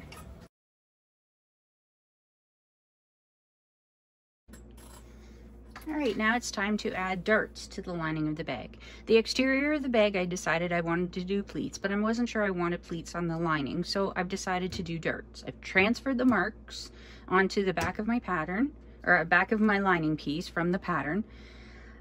Having done that, I may not follow it 100% because having learned from the front of the bag, I need to take a little bit less so that the base will fit properly.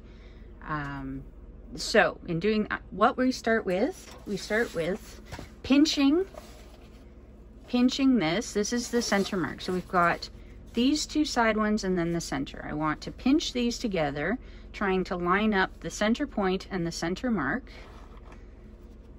And then look to see if this mark matches that.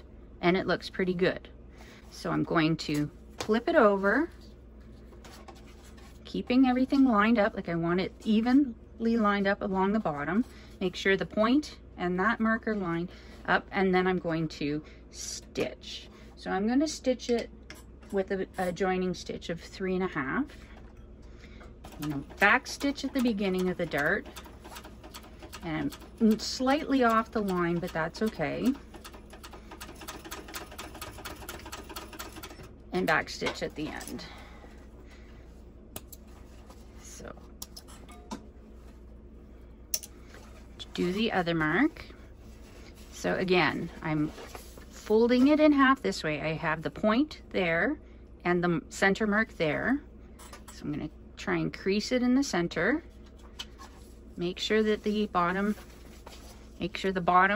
is even, bottom pieces are even, and look to see if those are evenly lined up. They look pretty good. So I'm going to flip it over,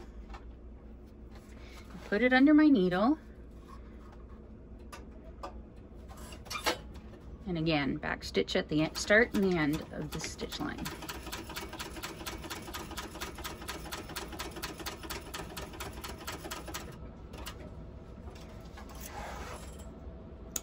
Trim my threads,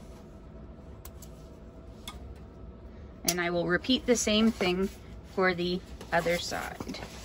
Then we'll come back and figure out what we're doing with the darts. All right, so now we've completed the darts on both sides of the lining pieces. It's time to stitch them together. Stitch the lining pieces together. So I'm going to match up the sides.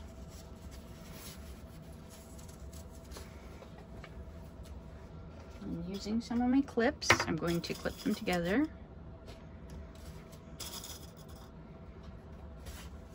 So I'm going to clip them this way.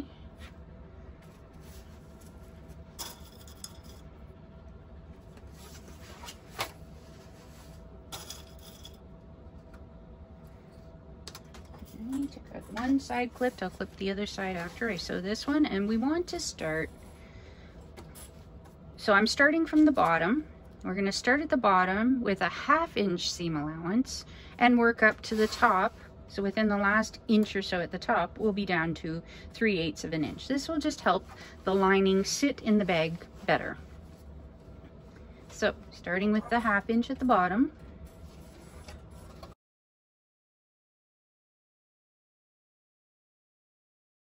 Okay, so we're still at the 1/2 inch, getting closer to the one last inch up here. So I'm going to gradually go down. I've got my marks on here. Go down to 3/8 of an inch at the by this end. So the top is 3/8 because the outside we stitched at 3/8.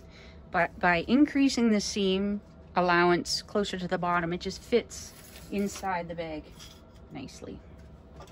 We'll do the same thing on the other side.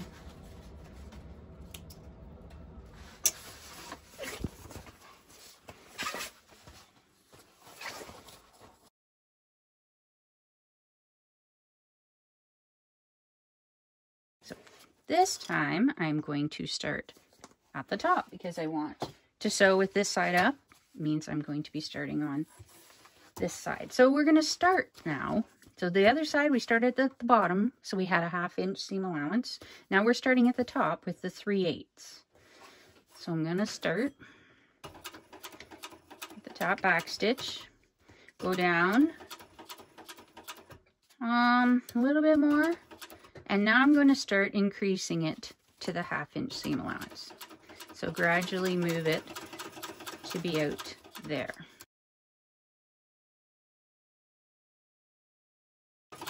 And finish off the end, back stitch, it should be still a 1/2 inch at the bottom. So make sure if you're sewing them both from the top that they both start with the 3/8. If you're sewing both from the bottom, they both start with the 1/2 inch. So 1/2 inch at the bottom, 3/8 at the top.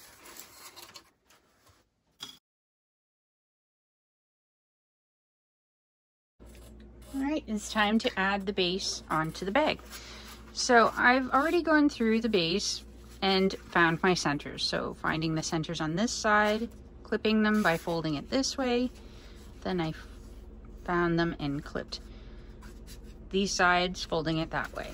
So I have the centers marked on here, and I have my centers marked on my lining pieces. So the centers are clipped there, and then on the sides we have them, we have the seams we can use.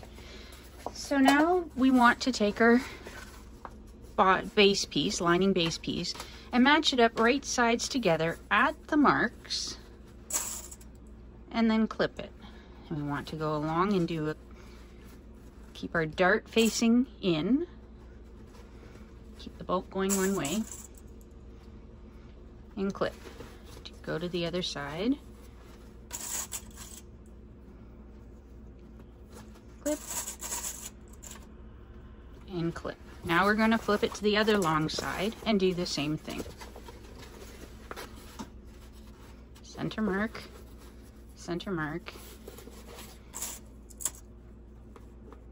clip, clip, and then this one pointing in, clip, clip. Now on to the ends. So center seam to snip and match it up. Now bring this up. We can see here that it's not quite fitting. We've got extra fabric on the base part than we do on the main lining panels. So I've even gone through and I've snipped little snips. They're only about 1/8 of an inch up, maybe 1/4. We have a 1/2 inch seam allowance, and I want to try and ease the edges in. So by putting the little snips, it allows it to separate, and we can cover more ground when we allow them to separate like that. So I'm going to start clipping, because this isn't too bad. We only have a little bit, so we'll clip what we can here, move around to the other side, and we have a little bit more on this side. So I have it sticking up a bit here because it's not going to match right to the edge. Right to the edge would cause a pucker.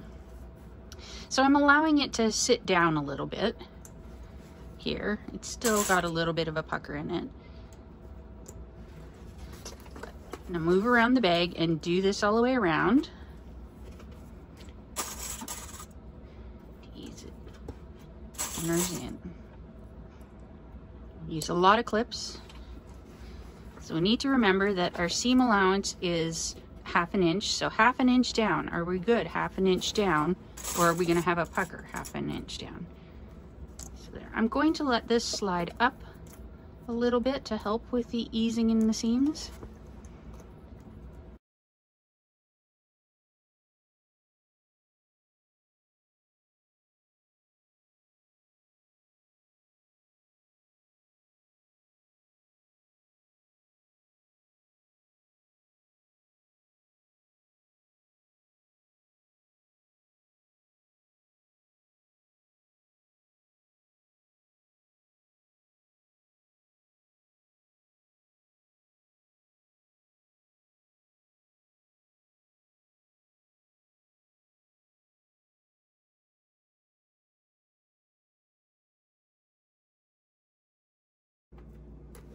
There, I think we have it pretty well. So I am going to stitch, may move the camera as well. I am going to stitch around the base. I'm going to have it base down so that I can see, I want a 1/2 inch up from this edge, not this one. So I'm going to have it sitting this way and do my 1/2 inch seam allowance this way. So I'm going to move the camera around again and stitch it up. Yes. All right, so I hope this angle works. We're going to sew the base on. I'm going to have my lining panels up and the base down. The other thing I wanted to do, I want to leave, this isn't a huge opening, but I'm not sure I want to turn the bag through the zipper pocket because I don't really want to wreck the zipper pocket. So I have marked a couple spots on here that we're going to start in one spot, go around, and stop in the other. Leave this opening and we'll see if we can turn it through. If we can't, at least we still have the pocket. I can't leave it anymore because you don't really want to leave an opening on a curve. So I'm going to, under the needle, we want 1/2 inch seam allowance. I'm going to start there. I'm going to make sure I'm on a 3.5 stitch length.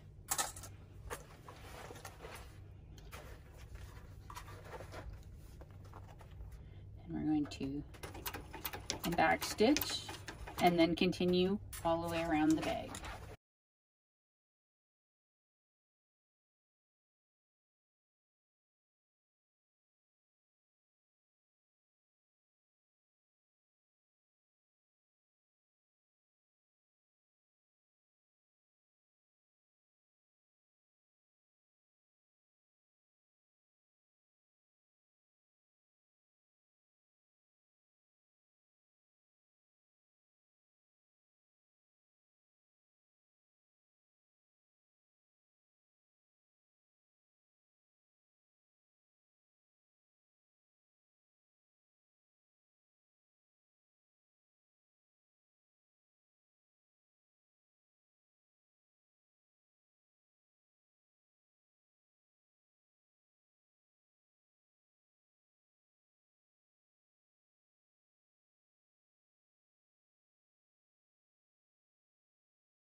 Take it off, trim the threads,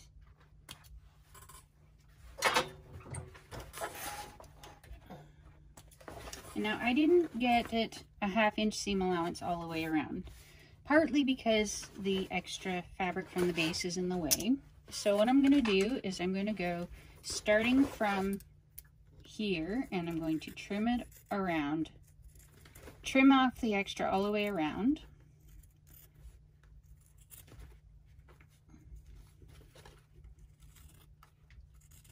And then I'm going to go back through and stitch it again with a 1/2 inch seam allowance.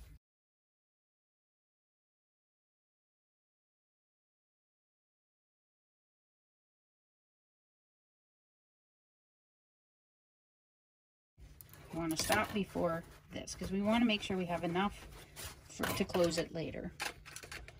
All right, so putting it back through and doing the 1/2 inch seam allowance this time. Straightening it out as we go. Actually, I may put it down this way this time.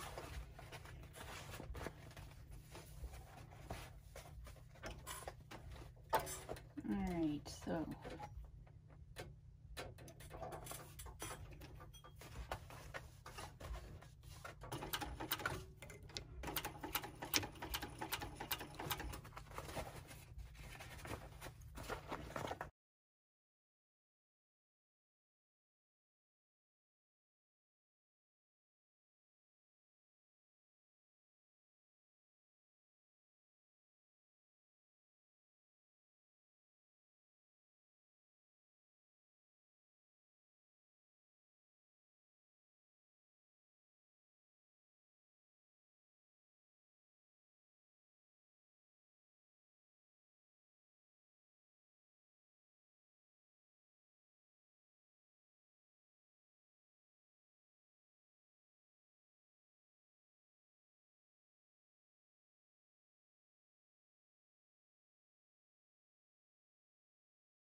right, now we want to trim back the base to just outside of this line.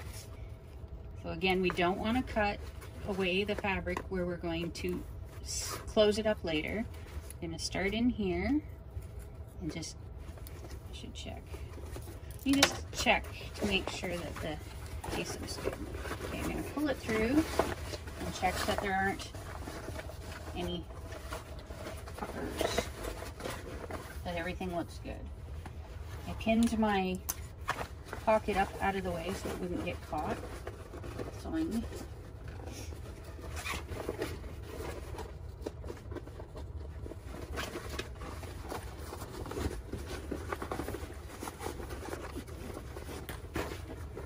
Alright, looks good so far.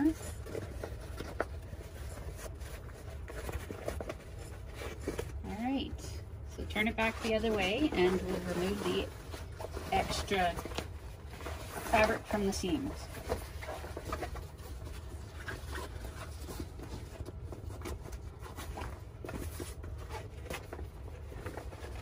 Alright, so again, I don't want to cut here because we're going to need to close that up later. So I'm going to start here and cut all the way around.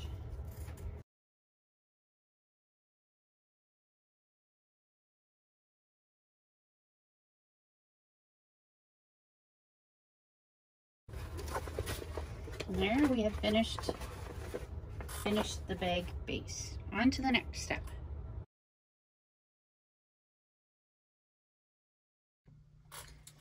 Now we're going to move on to the recessed zipper panel.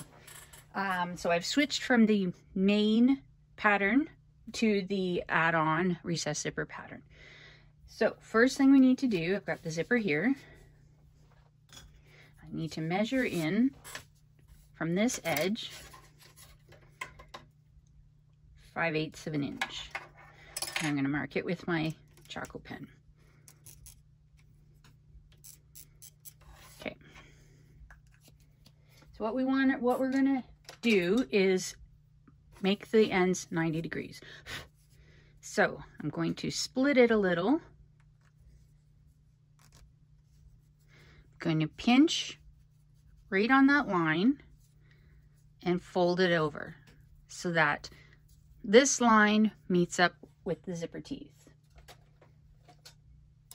Take a pin and put a pin in it. Do the same with the other side. So pinch it at the line, fold the zipper teeth over, and line up the zipper teeth and the line we marked on the zipper tape. And again, put a pin in it. Now we want to make sure that these stay in place. So I'm going to put it under, and I'm going to stitch, put it under the needle, and I'm going to stitch up the side, up and back a few times to tack it into place. Get it under. We don't want it too far over in because then we'll be able to see it after it's stitched. We want to try and keep it within the seam allowance so that we don't see it once we put the zipper panel together. So I'm going to need to take the pin out so I don't sew over it. So I'm going to try the tweezers first to try and hold it in place because it's going to move as soon as I take that pin out. So I'm moving that. I'm holding it now with this. Oops. Stick one up. Okay.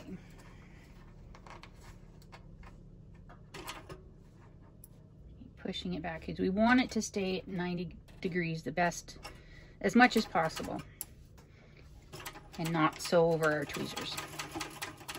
I'm using the tweezers so I don't stitch my hand. Okay. Needle up, pull it out, snip it off. Repeat for the other side. So, needle down, pin out,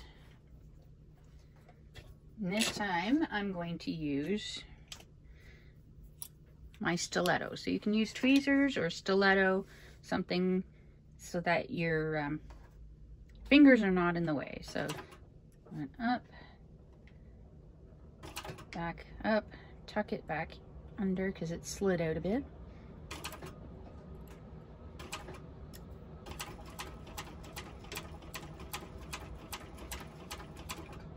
All right, needle up.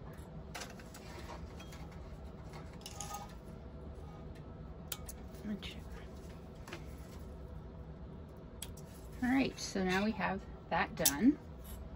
We want to actually split the zipper in half, so we have the two parts. Now on the back, on the back of all of these are the recessed zipper pieces. I'm thinking that I'm going to use this as the lining and the waterproof canvas. I'll just take two of them for now. So this is the lining and this is the exterior. Give it a little bit of a contrast. So on the back of both, I want to measure in a 1 inch in from either side.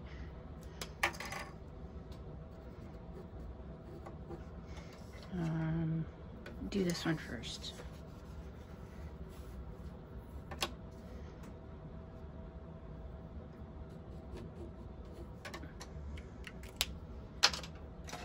I'll use the Choco pen on the waterproof canvas.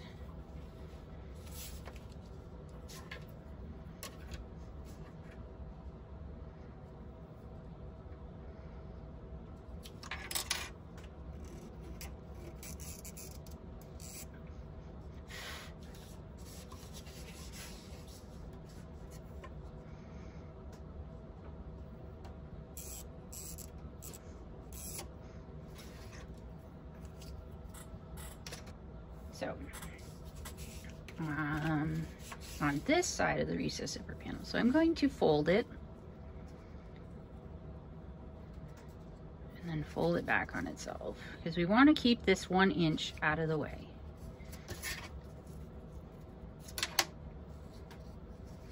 So I'm going to clip the 1 inch out of the way.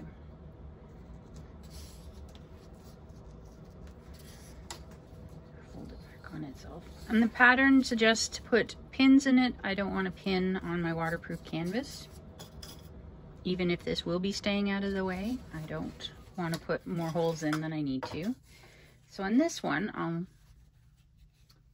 grab my pins again, and I'm going to put a pin right here.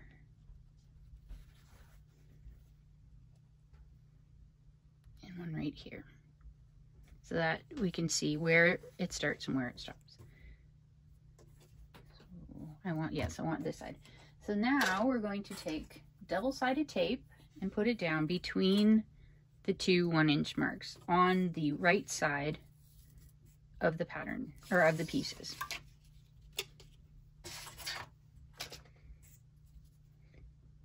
So I want to keep it inside within these. So on the edge,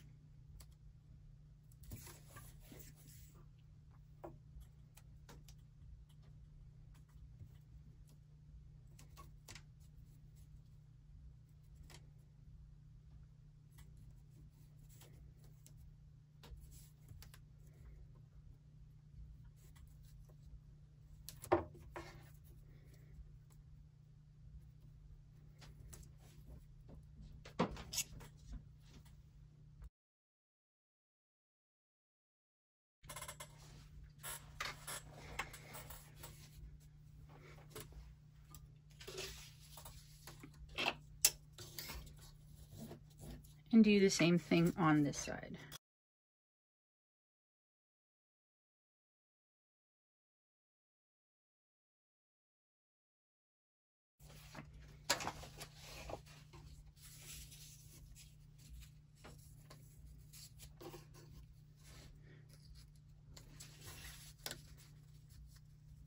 Right, tucking these back in, we're going to take off the tape.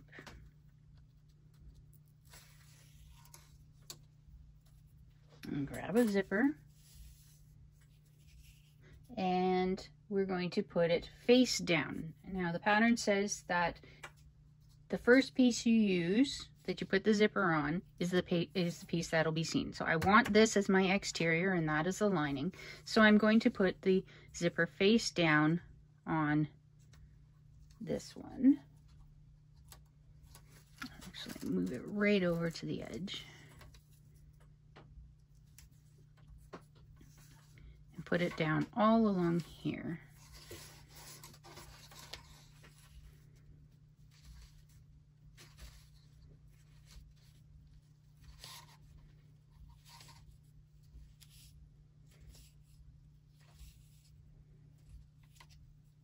All the way across.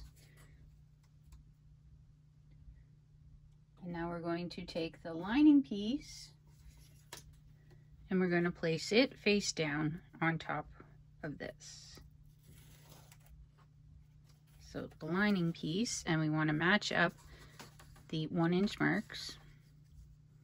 So we want to match that up and match up the long edge all the way across.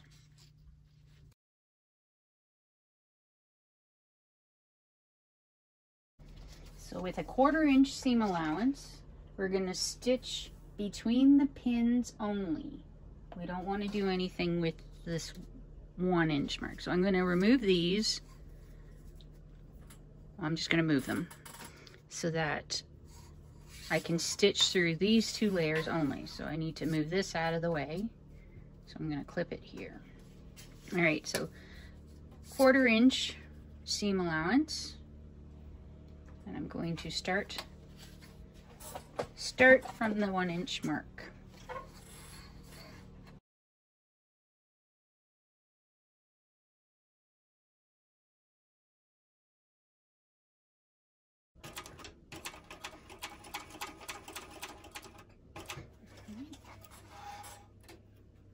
Trim the threads.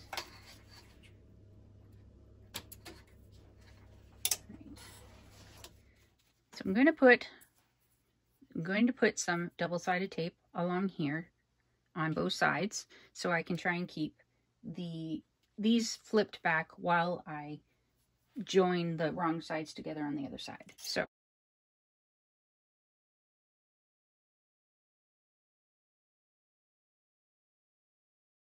now I want to take the tape off and I want to gently fold this over. We may need to readjust because we want to make sure these ends are the same, and when we fold it the other way we want these long edges to match. So on this side I'm going to take the tape off of this and gently fold it back to the 1-inch. Now I want to fold this back away from the zipper. And I'm going to fold this side back away from the zipper so that they match. And I'm going to put a clip in it. And again, put a clip in it. Do the same with the other side. Take the tape, the backing off the tape, fold it down gently, matching the edges, this edge specifically. Same for this side.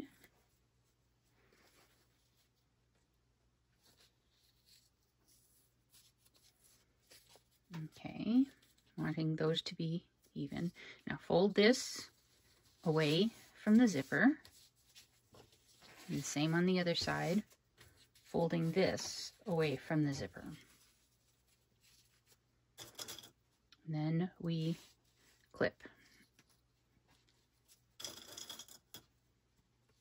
Now we're going to clip all the way along the long edge.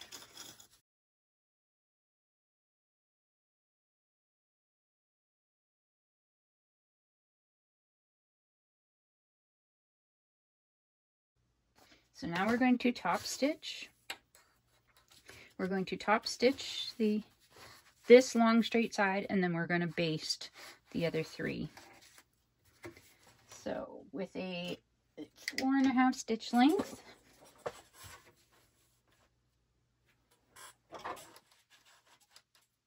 actually, before I start. All right, so there's quite a bit of bulk in this corner, so I'm going to take, I have some pliers that have a smooth edge. I use these for crimping on key fobs. I've heard other names like glass breaking. But anyway, so I have these, and I'm just going to press this to try and squeeze some of the bulk out of this corner. Make it a little more flat. And then I'm going to squeeze on this corner as well.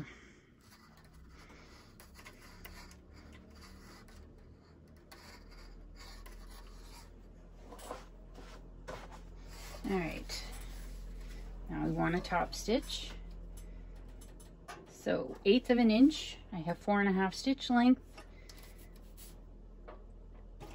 holding the tails. You want to gently pull the zipper away from the edge so that we get a nice, smooth, even edge that we're top stitching on.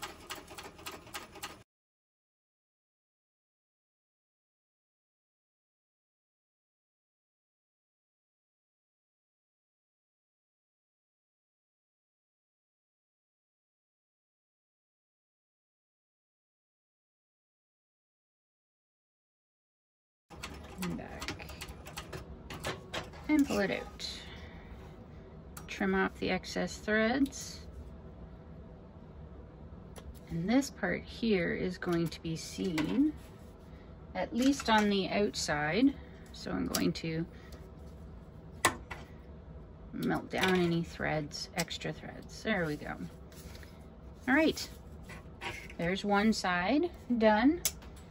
Go ahead and do the other side, and we'll come back and continue on.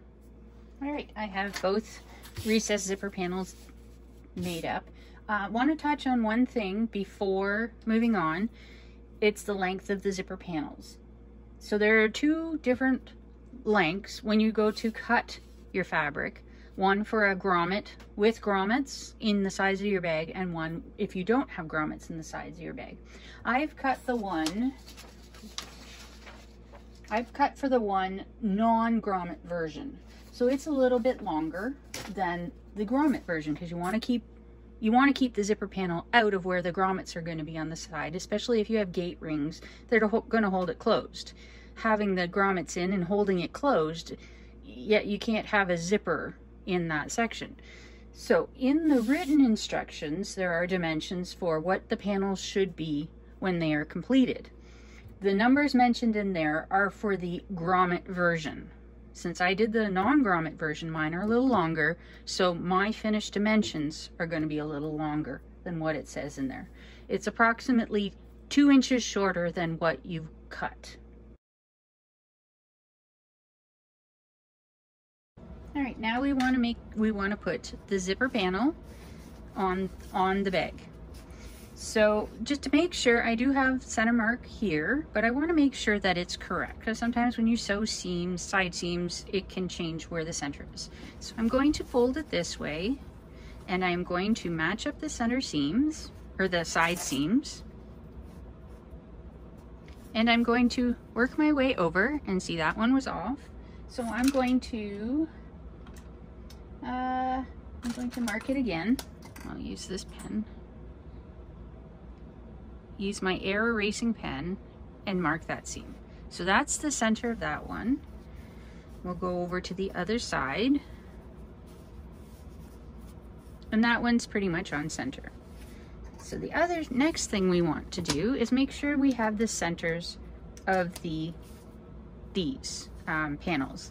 So I'm going to fold it in half, and I have them snipped, but I just want to make sure. So I'm going to put a mark there, and the same on this one. So yes, I have it snipped, but I want to make sure that I am lining it up, so I'm going to put it on this side. All right, so I want the zipper. I'll take the front of my bag. The front of my bag does not have a pocket, so that we'll be working on this, and I want it to close this way. So these are the outside pieces, so I want them this way. put that one down and work with this one. So I need to take this one face down and match up the centers and put a clip in it. Put a couple clips in and do the same thing for the other side.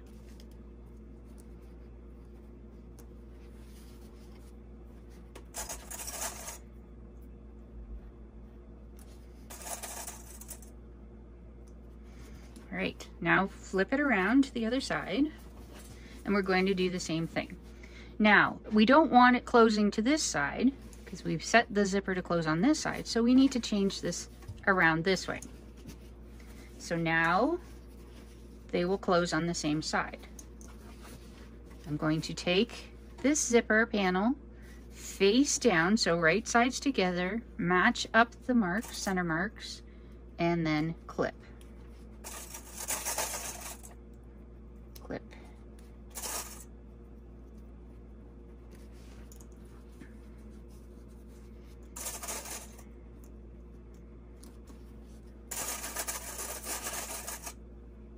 And clip.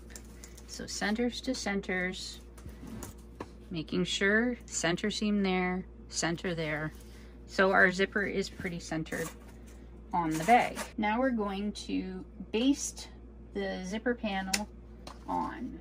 The instructions actually said to do this on the lining, but I've chosen to do it on the exterior. I want to make sure it's matched up on the exterior. It can fall wherever within the lining. It should work out that it matches up within the lining. Sorry. All right, so I need to get this under my needle without getting both parts in. So I'm going to pull one out of the way.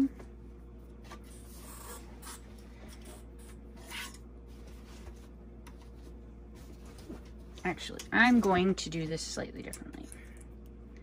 All right, so I have them attached. I'm going to turn my bag inside out, since that's probably how I will join the pieces anyways. So I'm turning the bag inside out.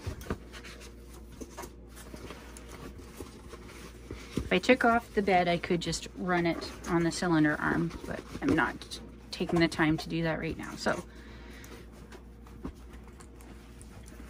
all right, bag is inside out, the panels are now inside. I have better control of keeping these out of the way when they're on top and I can see them. So now I'm going to get these under my needle, keeping them matched, and I'm going to stitch them at approximately 1/8 of an inch. We don't want anything more than that, a whole lot more than that, because we're going to have to join the tops at 3/8 of an inch and we don't want to risk seeing our basting stitches. So I'm at 4.5, which should be good to baste. Go ahead, back stitch.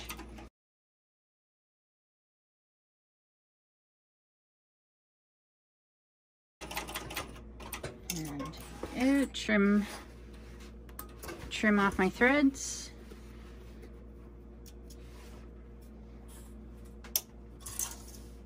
And move it around to the other side.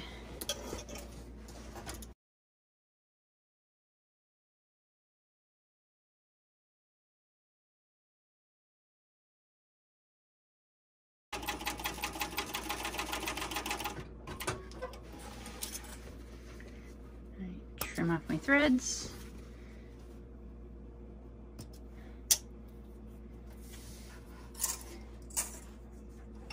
Now so our zipper panel is in. Just going to take a minute or two. I was hoping it would catch the Decaville light in the seam, but it didn't. So I am just going to take a little bit of my Beacon Fabri-Tac, because that's what I have on hand, and I'm going to put some on, trying to smooth it out so there's not huge lumps in it, but I want it to stay down.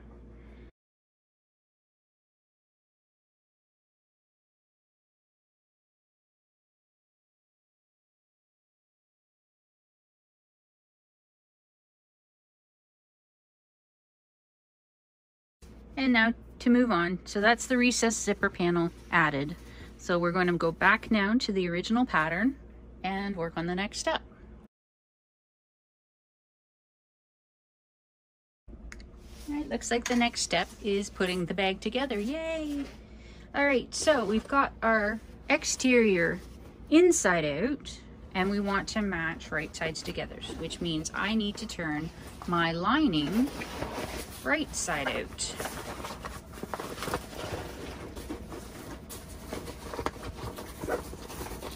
All right.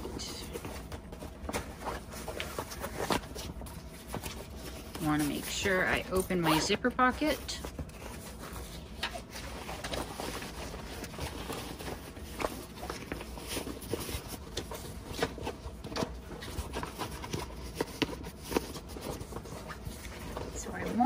The zipper pocket to be at the back, because I want the zipper pocket to be closest to the body. So the back part of the bag is with the welt, the double welt pocket. So I'm going to take my lining and put it right inside the other bag. I'm putting the slip pocket to the front, because usually the front faces out, and my zipper pocket is at the back with the welt pocket. Want to find the centers and go around and clip the bag. So I'm clipping the center here and a couple on either side.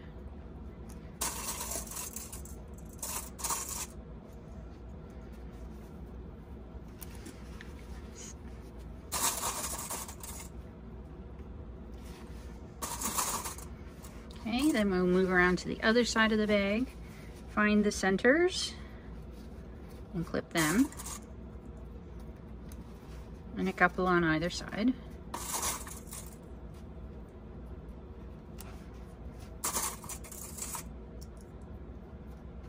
Actually, I needed one more on this side.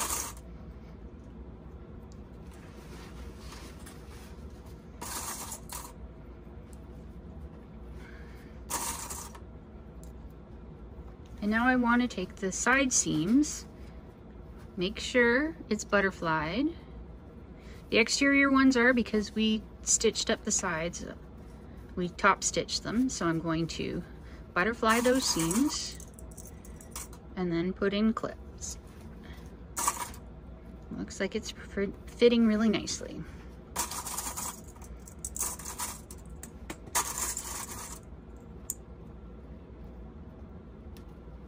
Move around to the other side.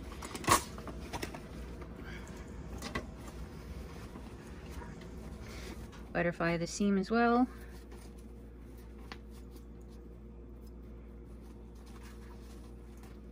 And a couple more clips.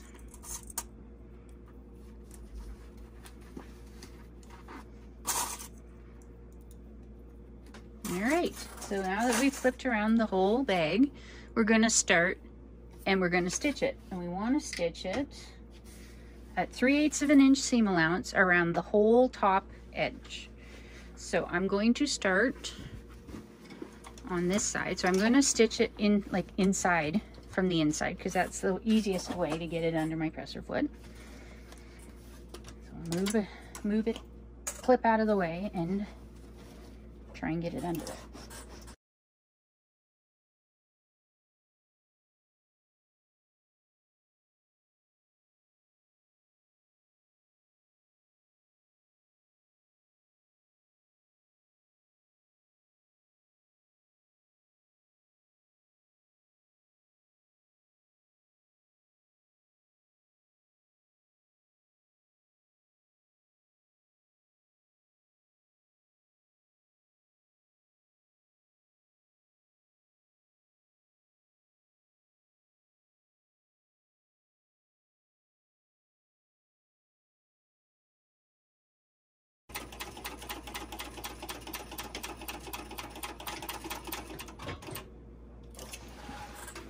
Pull it out and trim off our threads.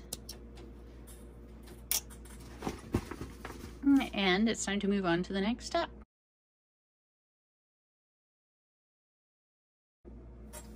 All right, before we go on to the next step, I just want to take a look around and make sure that I have caught all of the pieces, that I haven't missed any, and it looks good. So now we can turn the bag. So I've left a hole in the bottom of the bag. Let me try and find it to see if we can turn it through this. I'm not sure if we can or not. So pull the lining out of the bag, and it's a little hole. This one is definitely bigger, so I think I'm just going to try and turn it through the zipper pocket. So I've got my arm in the zipper pocket. I'm going to push the corner in and grab a hold of it, do pop it, and then pull on the base.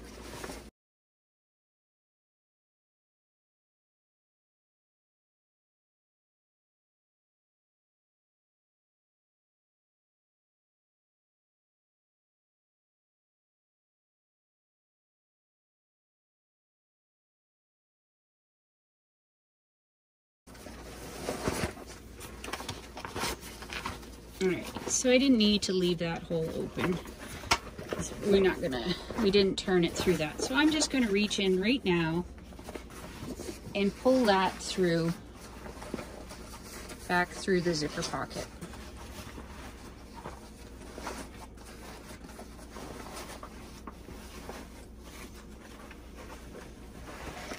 Because I want to close up this hole, I may as well close it up now because I'm not going to need it. Alright, so I'm going to get this. Hopefully you can see.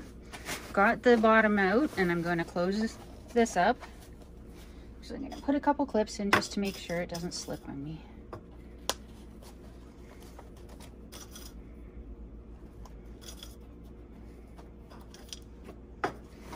Get it under my needle. Remember, it's a 1/2 inch seam allowance.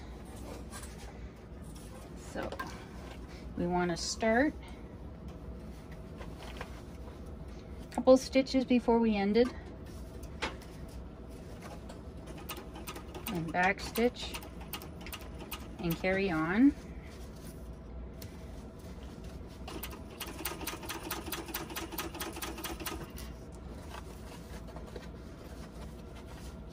Making sure everything stays flat.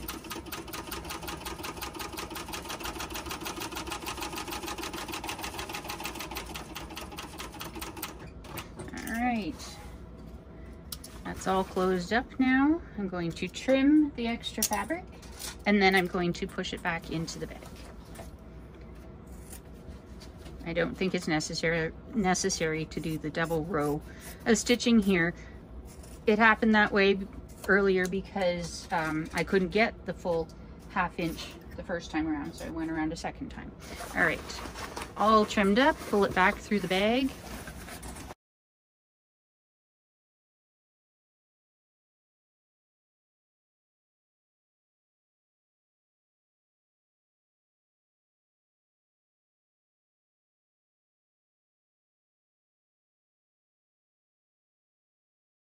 Down as much as possible. All right, so looking pretty good.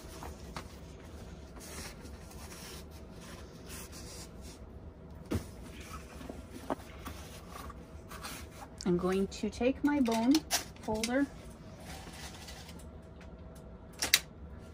I'm going to take my bone folder and start creasing along here,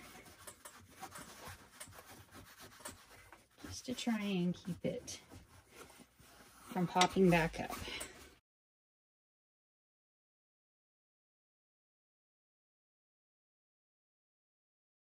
Now I'm going to go around and clip. So ideally we want the recessed zipper to be recessed, so I'm going to put it in a bit. I'm going to need the heavier duty clips to hold this in.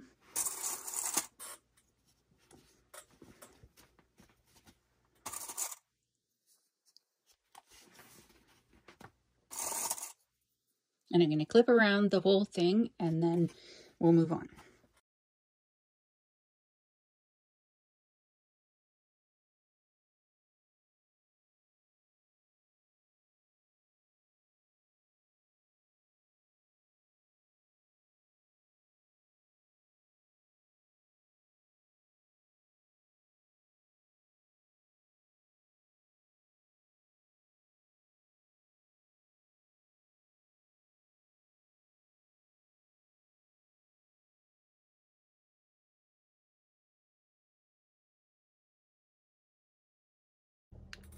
All right, since I want a really nice clean top stitch on the exterior of the bag, I've decided to turn the bag inside out, and I'm going to attempt it from this way. It's very thick, so I'm really hoping that my machine will go through it without any issue.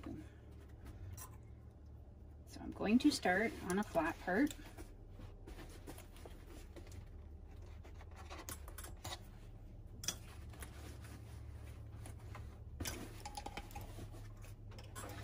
Get it under my needle. And we're top stitching at 1/8 of an inch. Get it away from the clip a little bit. There we go. So I've got it set at 4.5 for my stitch length. Get my needle in, hold my threads. I got really long tails because I'm most likely gonna tie them off and then hide the tails within the seam allowance.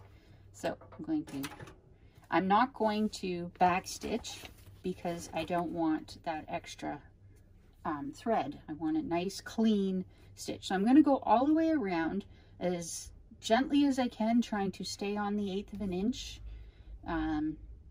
Yeah, and then when we come back, I will pull it out long and then continue on.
Pull the tails out nice and long.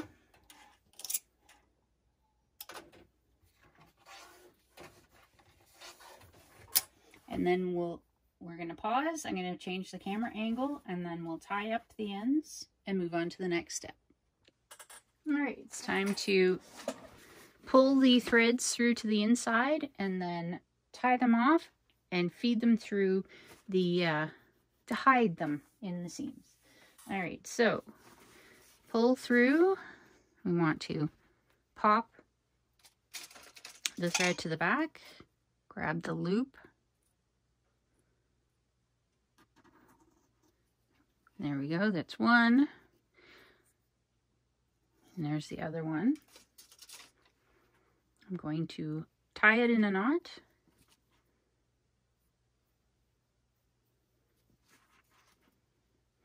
And now I'm going to trim the ends and feed it into a needle.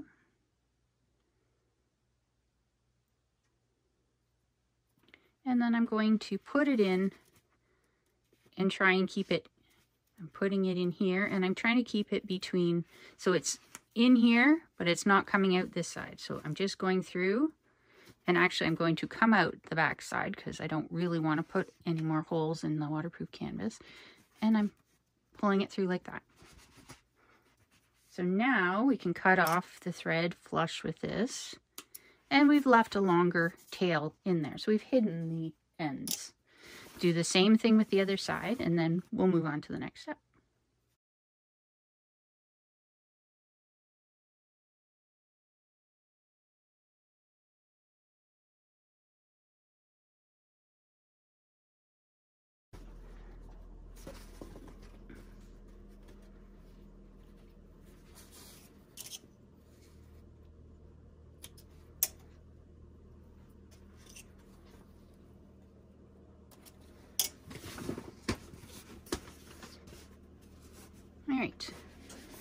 next up, we are going to be putting on the zipper pull, but we also need to put on the grommets.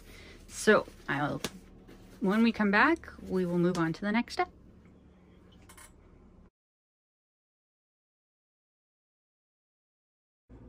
Okay, it's time to move on to putting the grommets and rings in for the straps. When I went to look at my bag to put it in, I realized I selected the non-grommet option for the recessed zipper. I should have picked the grommet one, so it would have been shorter and I could fit my grommets in the spots they're supposed to. I can't get them in with the recessed zipper, so I've had to come up with another option. So if you plan on putting grommets in here, you can't have the recessed zipper this far over. I was thinking because it wasn't being held in with gate rings that I could, because then it would open wide enough, but it's more because this is in the way. You can't put the ring in here into the grommet when you have the zipper this far over. So I've decided to change it up a bit, and I'm going to put the grommets on the end, and then I will be attaching the rings and still doing the handles this way. I will only have two. I'll have one on one side and one on the other. So as you can see, I've gone ahead and done this one. So we're going to go and do the other one. Oops. So we're going to go ahead and do the other one now. I've marked on here how far down it needs to come. I put the outline. I used the grommet itself, placed the grommet centered with the seam, traced around the little hole, the dots. I made dots for the holes, traced around that. So this is what we have. Now I need to cut that out. So I have my rivet press, has these guides.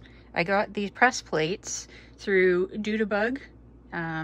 Debbie at Doodabug has these for, I think, the cam snap press, as well as this is my presses from Minkus Margot. So she had ones that would fit both, and then I found a bunch of dies that when we, I'll show you. Okay, so I want to get this, so we put it in on top, press down, and it'll cut the hole. So we need to get it a little closer because I want to line it up. I don't want to cut a bigger hole than I need, and I don't want it off center. So that looks to be about right. So I've placed it there, and now I'm going to press down.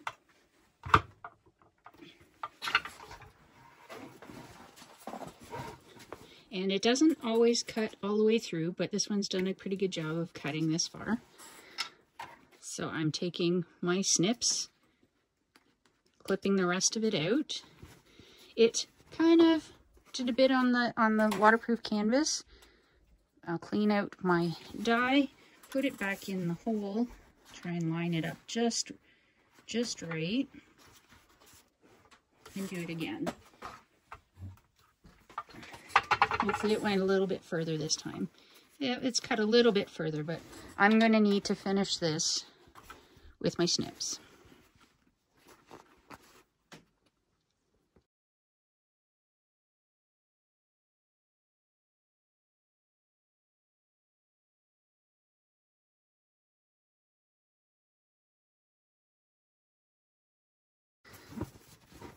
Now that I have this out, I see I've got missed a little bit. Oh no, that tucked back down. So I want to take, this is the back, I want to take the front part and try it out. So I can see that this doesn't cover, like I have to pull this back to get these holes. We need to be able to get the screws in these holes. So I need to expand my sides a bit. So I need to punch little holes on either side so that the screws will fit in the little holes. So I need to have, so I've got a tiny little punch here. And I'm going to put this one down, try and center it. And I'm going to just take out a little bit on either side. I don't want a lot.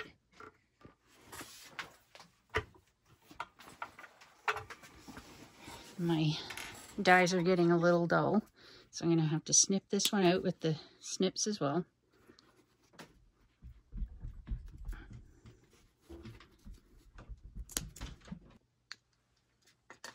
So I need to snip out the extra with my little snips to make sure I have room for the screws.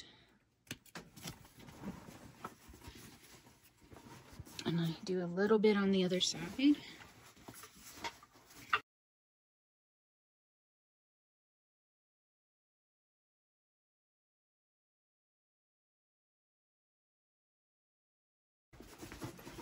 Let's put the front in and see how it looks. And it looks like we've cleared enough for the screws on either side. So now, with this all loose, I want to put some glue in here because I don't want, we've cut through a seam, which isn't ideal, but this was the only place I could think of putting my grommets. So because we've cut through a seam, I need to glue this up. I'm going to move this out of the way, and when I come back, I'll glue it up. Alright, so I want to add some glue to the fabric because I don't want the fabric coming apart underneath and fraying underneath. We're going to glue the grommet on itself, but I still don't want, it's on the seam and I really don't want it fraying. It wasn't ideal to have to put it on here, but this is the only place I could think of putting it. So I've got this Beacon Fabri-Tac. I have to watch because I cut the end too big, so it comes out really fast.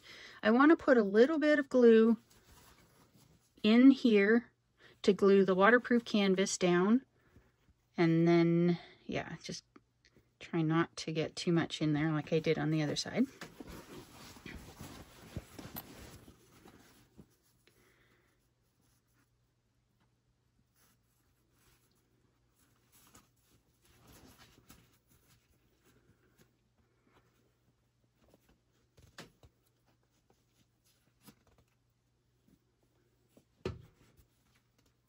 Okay.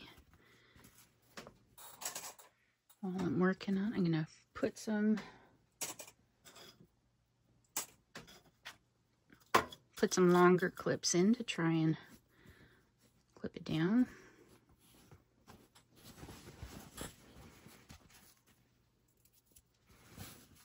And a little bit in here.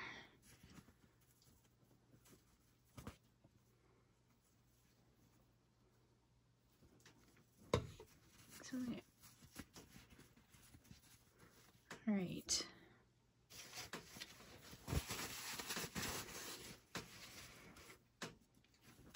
That and this one.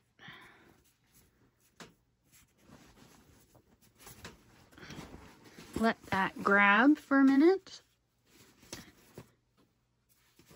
Sit bag up. All right, let that grab. Put this one away.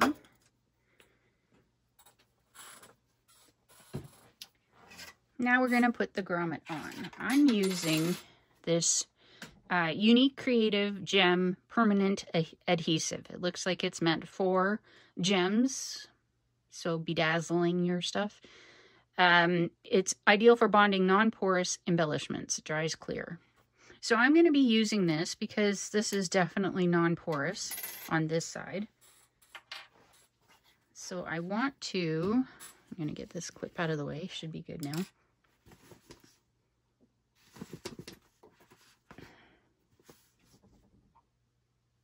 So I want to put glue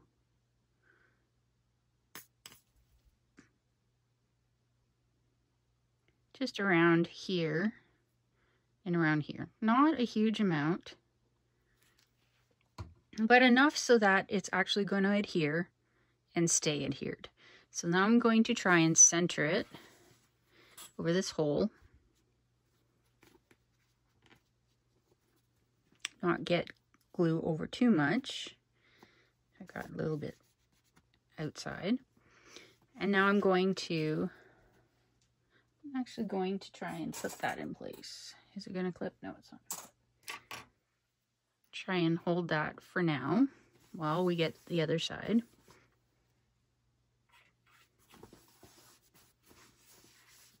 All right, so I'm going to put glue on the other side.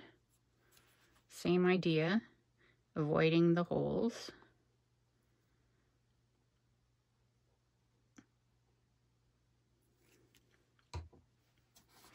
I'm going to move the bag a little bit this way.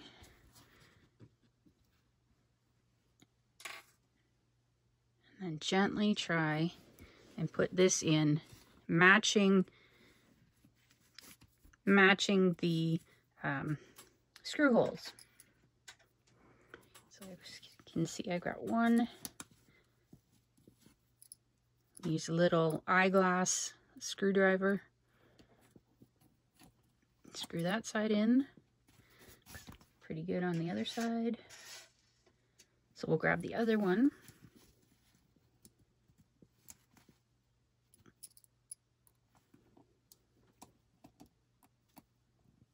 Make sure it's lined up and then screw this side in. All right, I may, once this is bonded, I might take it apart and put glue in the screws, but I want it to set up first before I take it apart. I want to make sure that glue is set. So we're going to put this aside now, and we're going to work on the shoulder strap.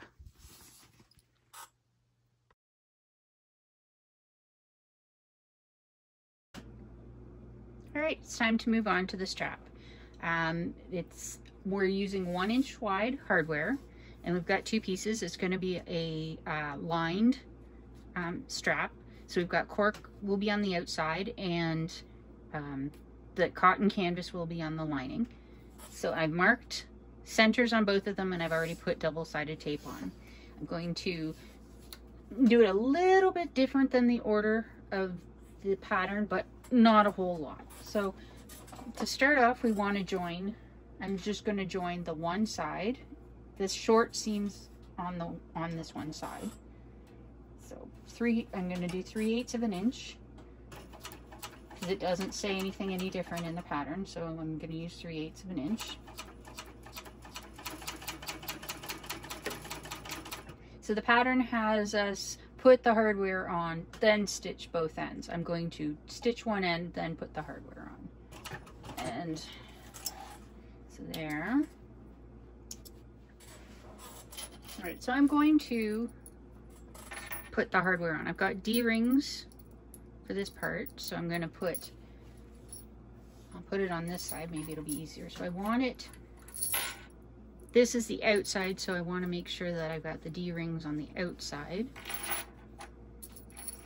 Not on the inside like that. I need them to be on the outside.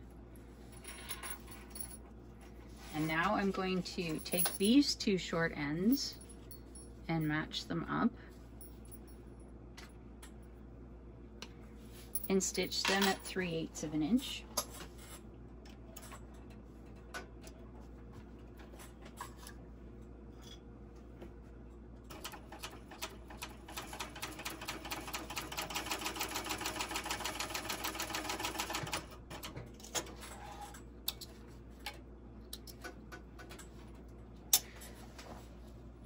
Okay, so now I'm going to top stitch, back to trying to follow the instructions.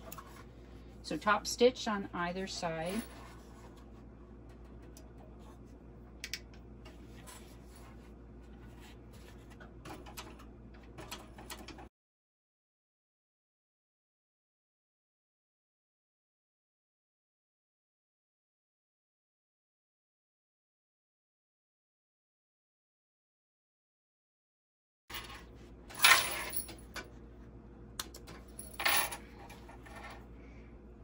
Trim off the tails, and I'm going to trim them apart.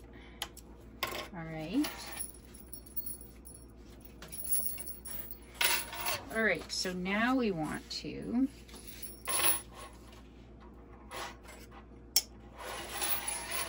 try and put it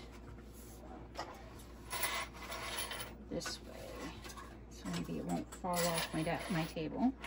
All right, so I'm going to pull a little bit on either side and fold to the middle.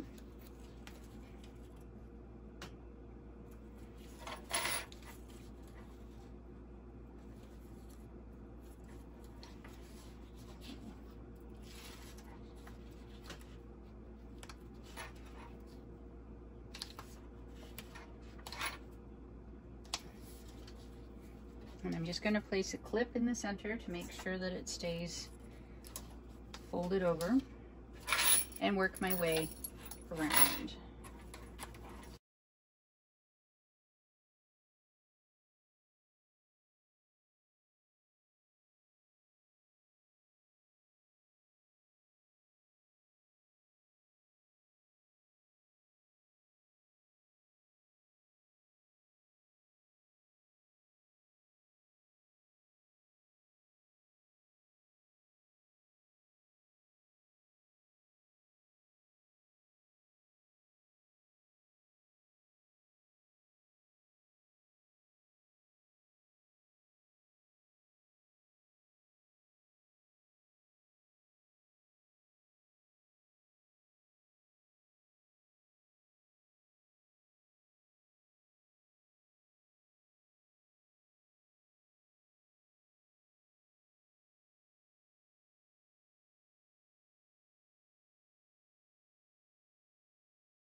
All right, so I missed recording a little bit.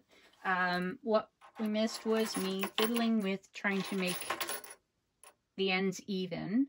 I put double-sided tape along the center and taped this down, and I've decided I'm only going to sew up to this line. So I've marked 1 inch in from here on either side.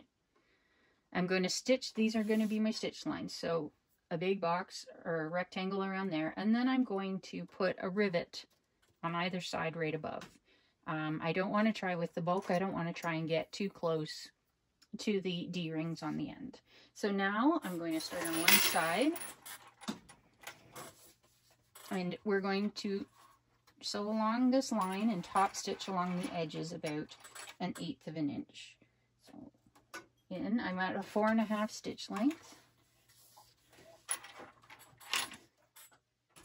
And I'm going to back stitch.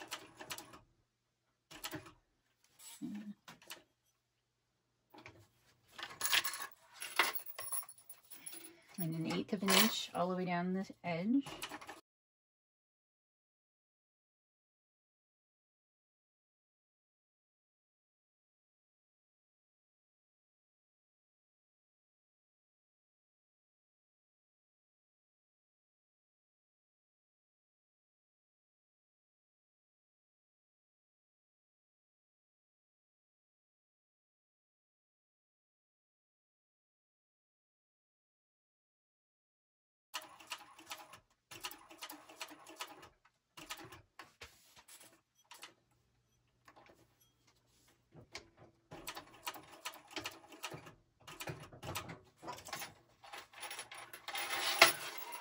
Alright, clean up the threads.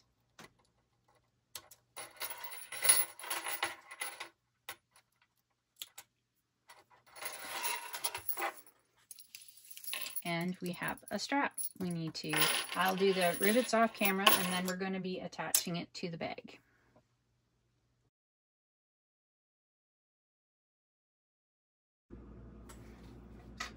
Okay, bag strap is done. I've got the rivets in, and next we want to put it on.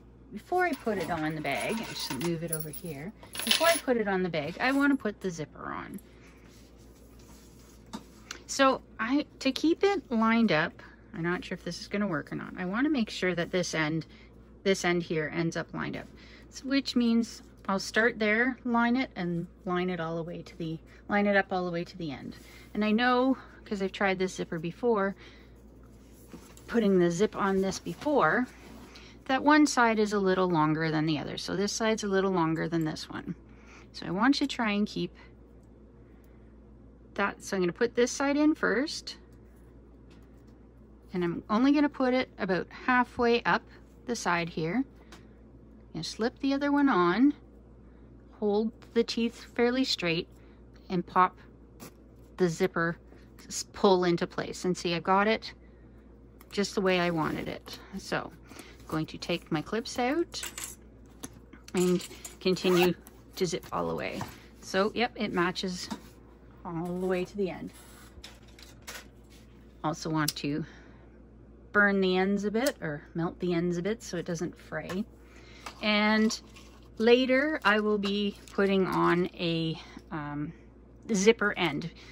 I don't want to leave it raw, so I'm going to put a cover on it, but it's going to be tucked in most of the time anyways. I'm going to put this on off camera because this bag is giving me a run for my money already.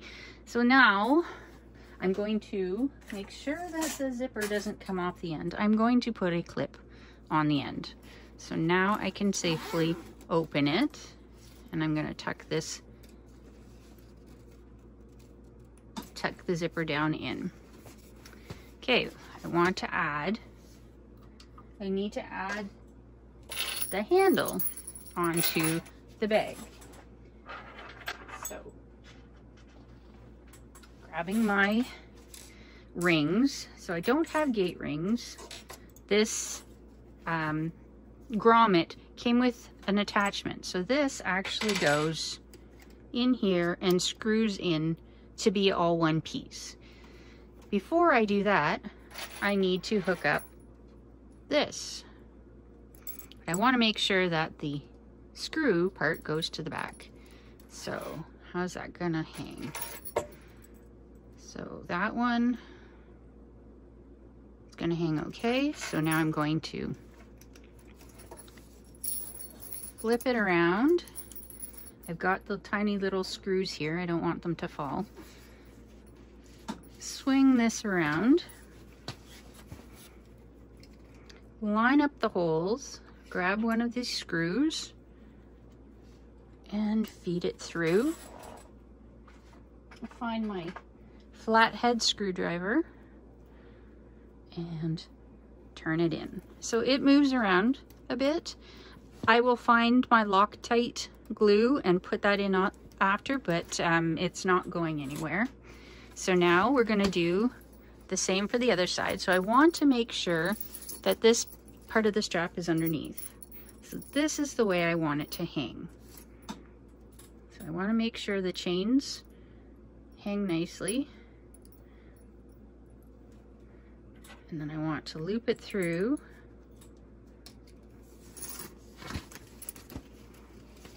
Line up the holes again.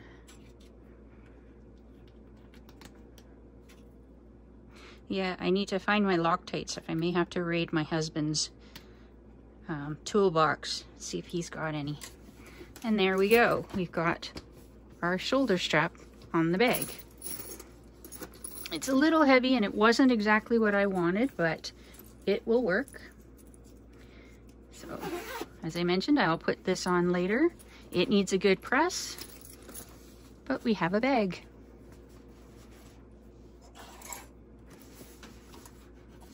And we're pretty much all done.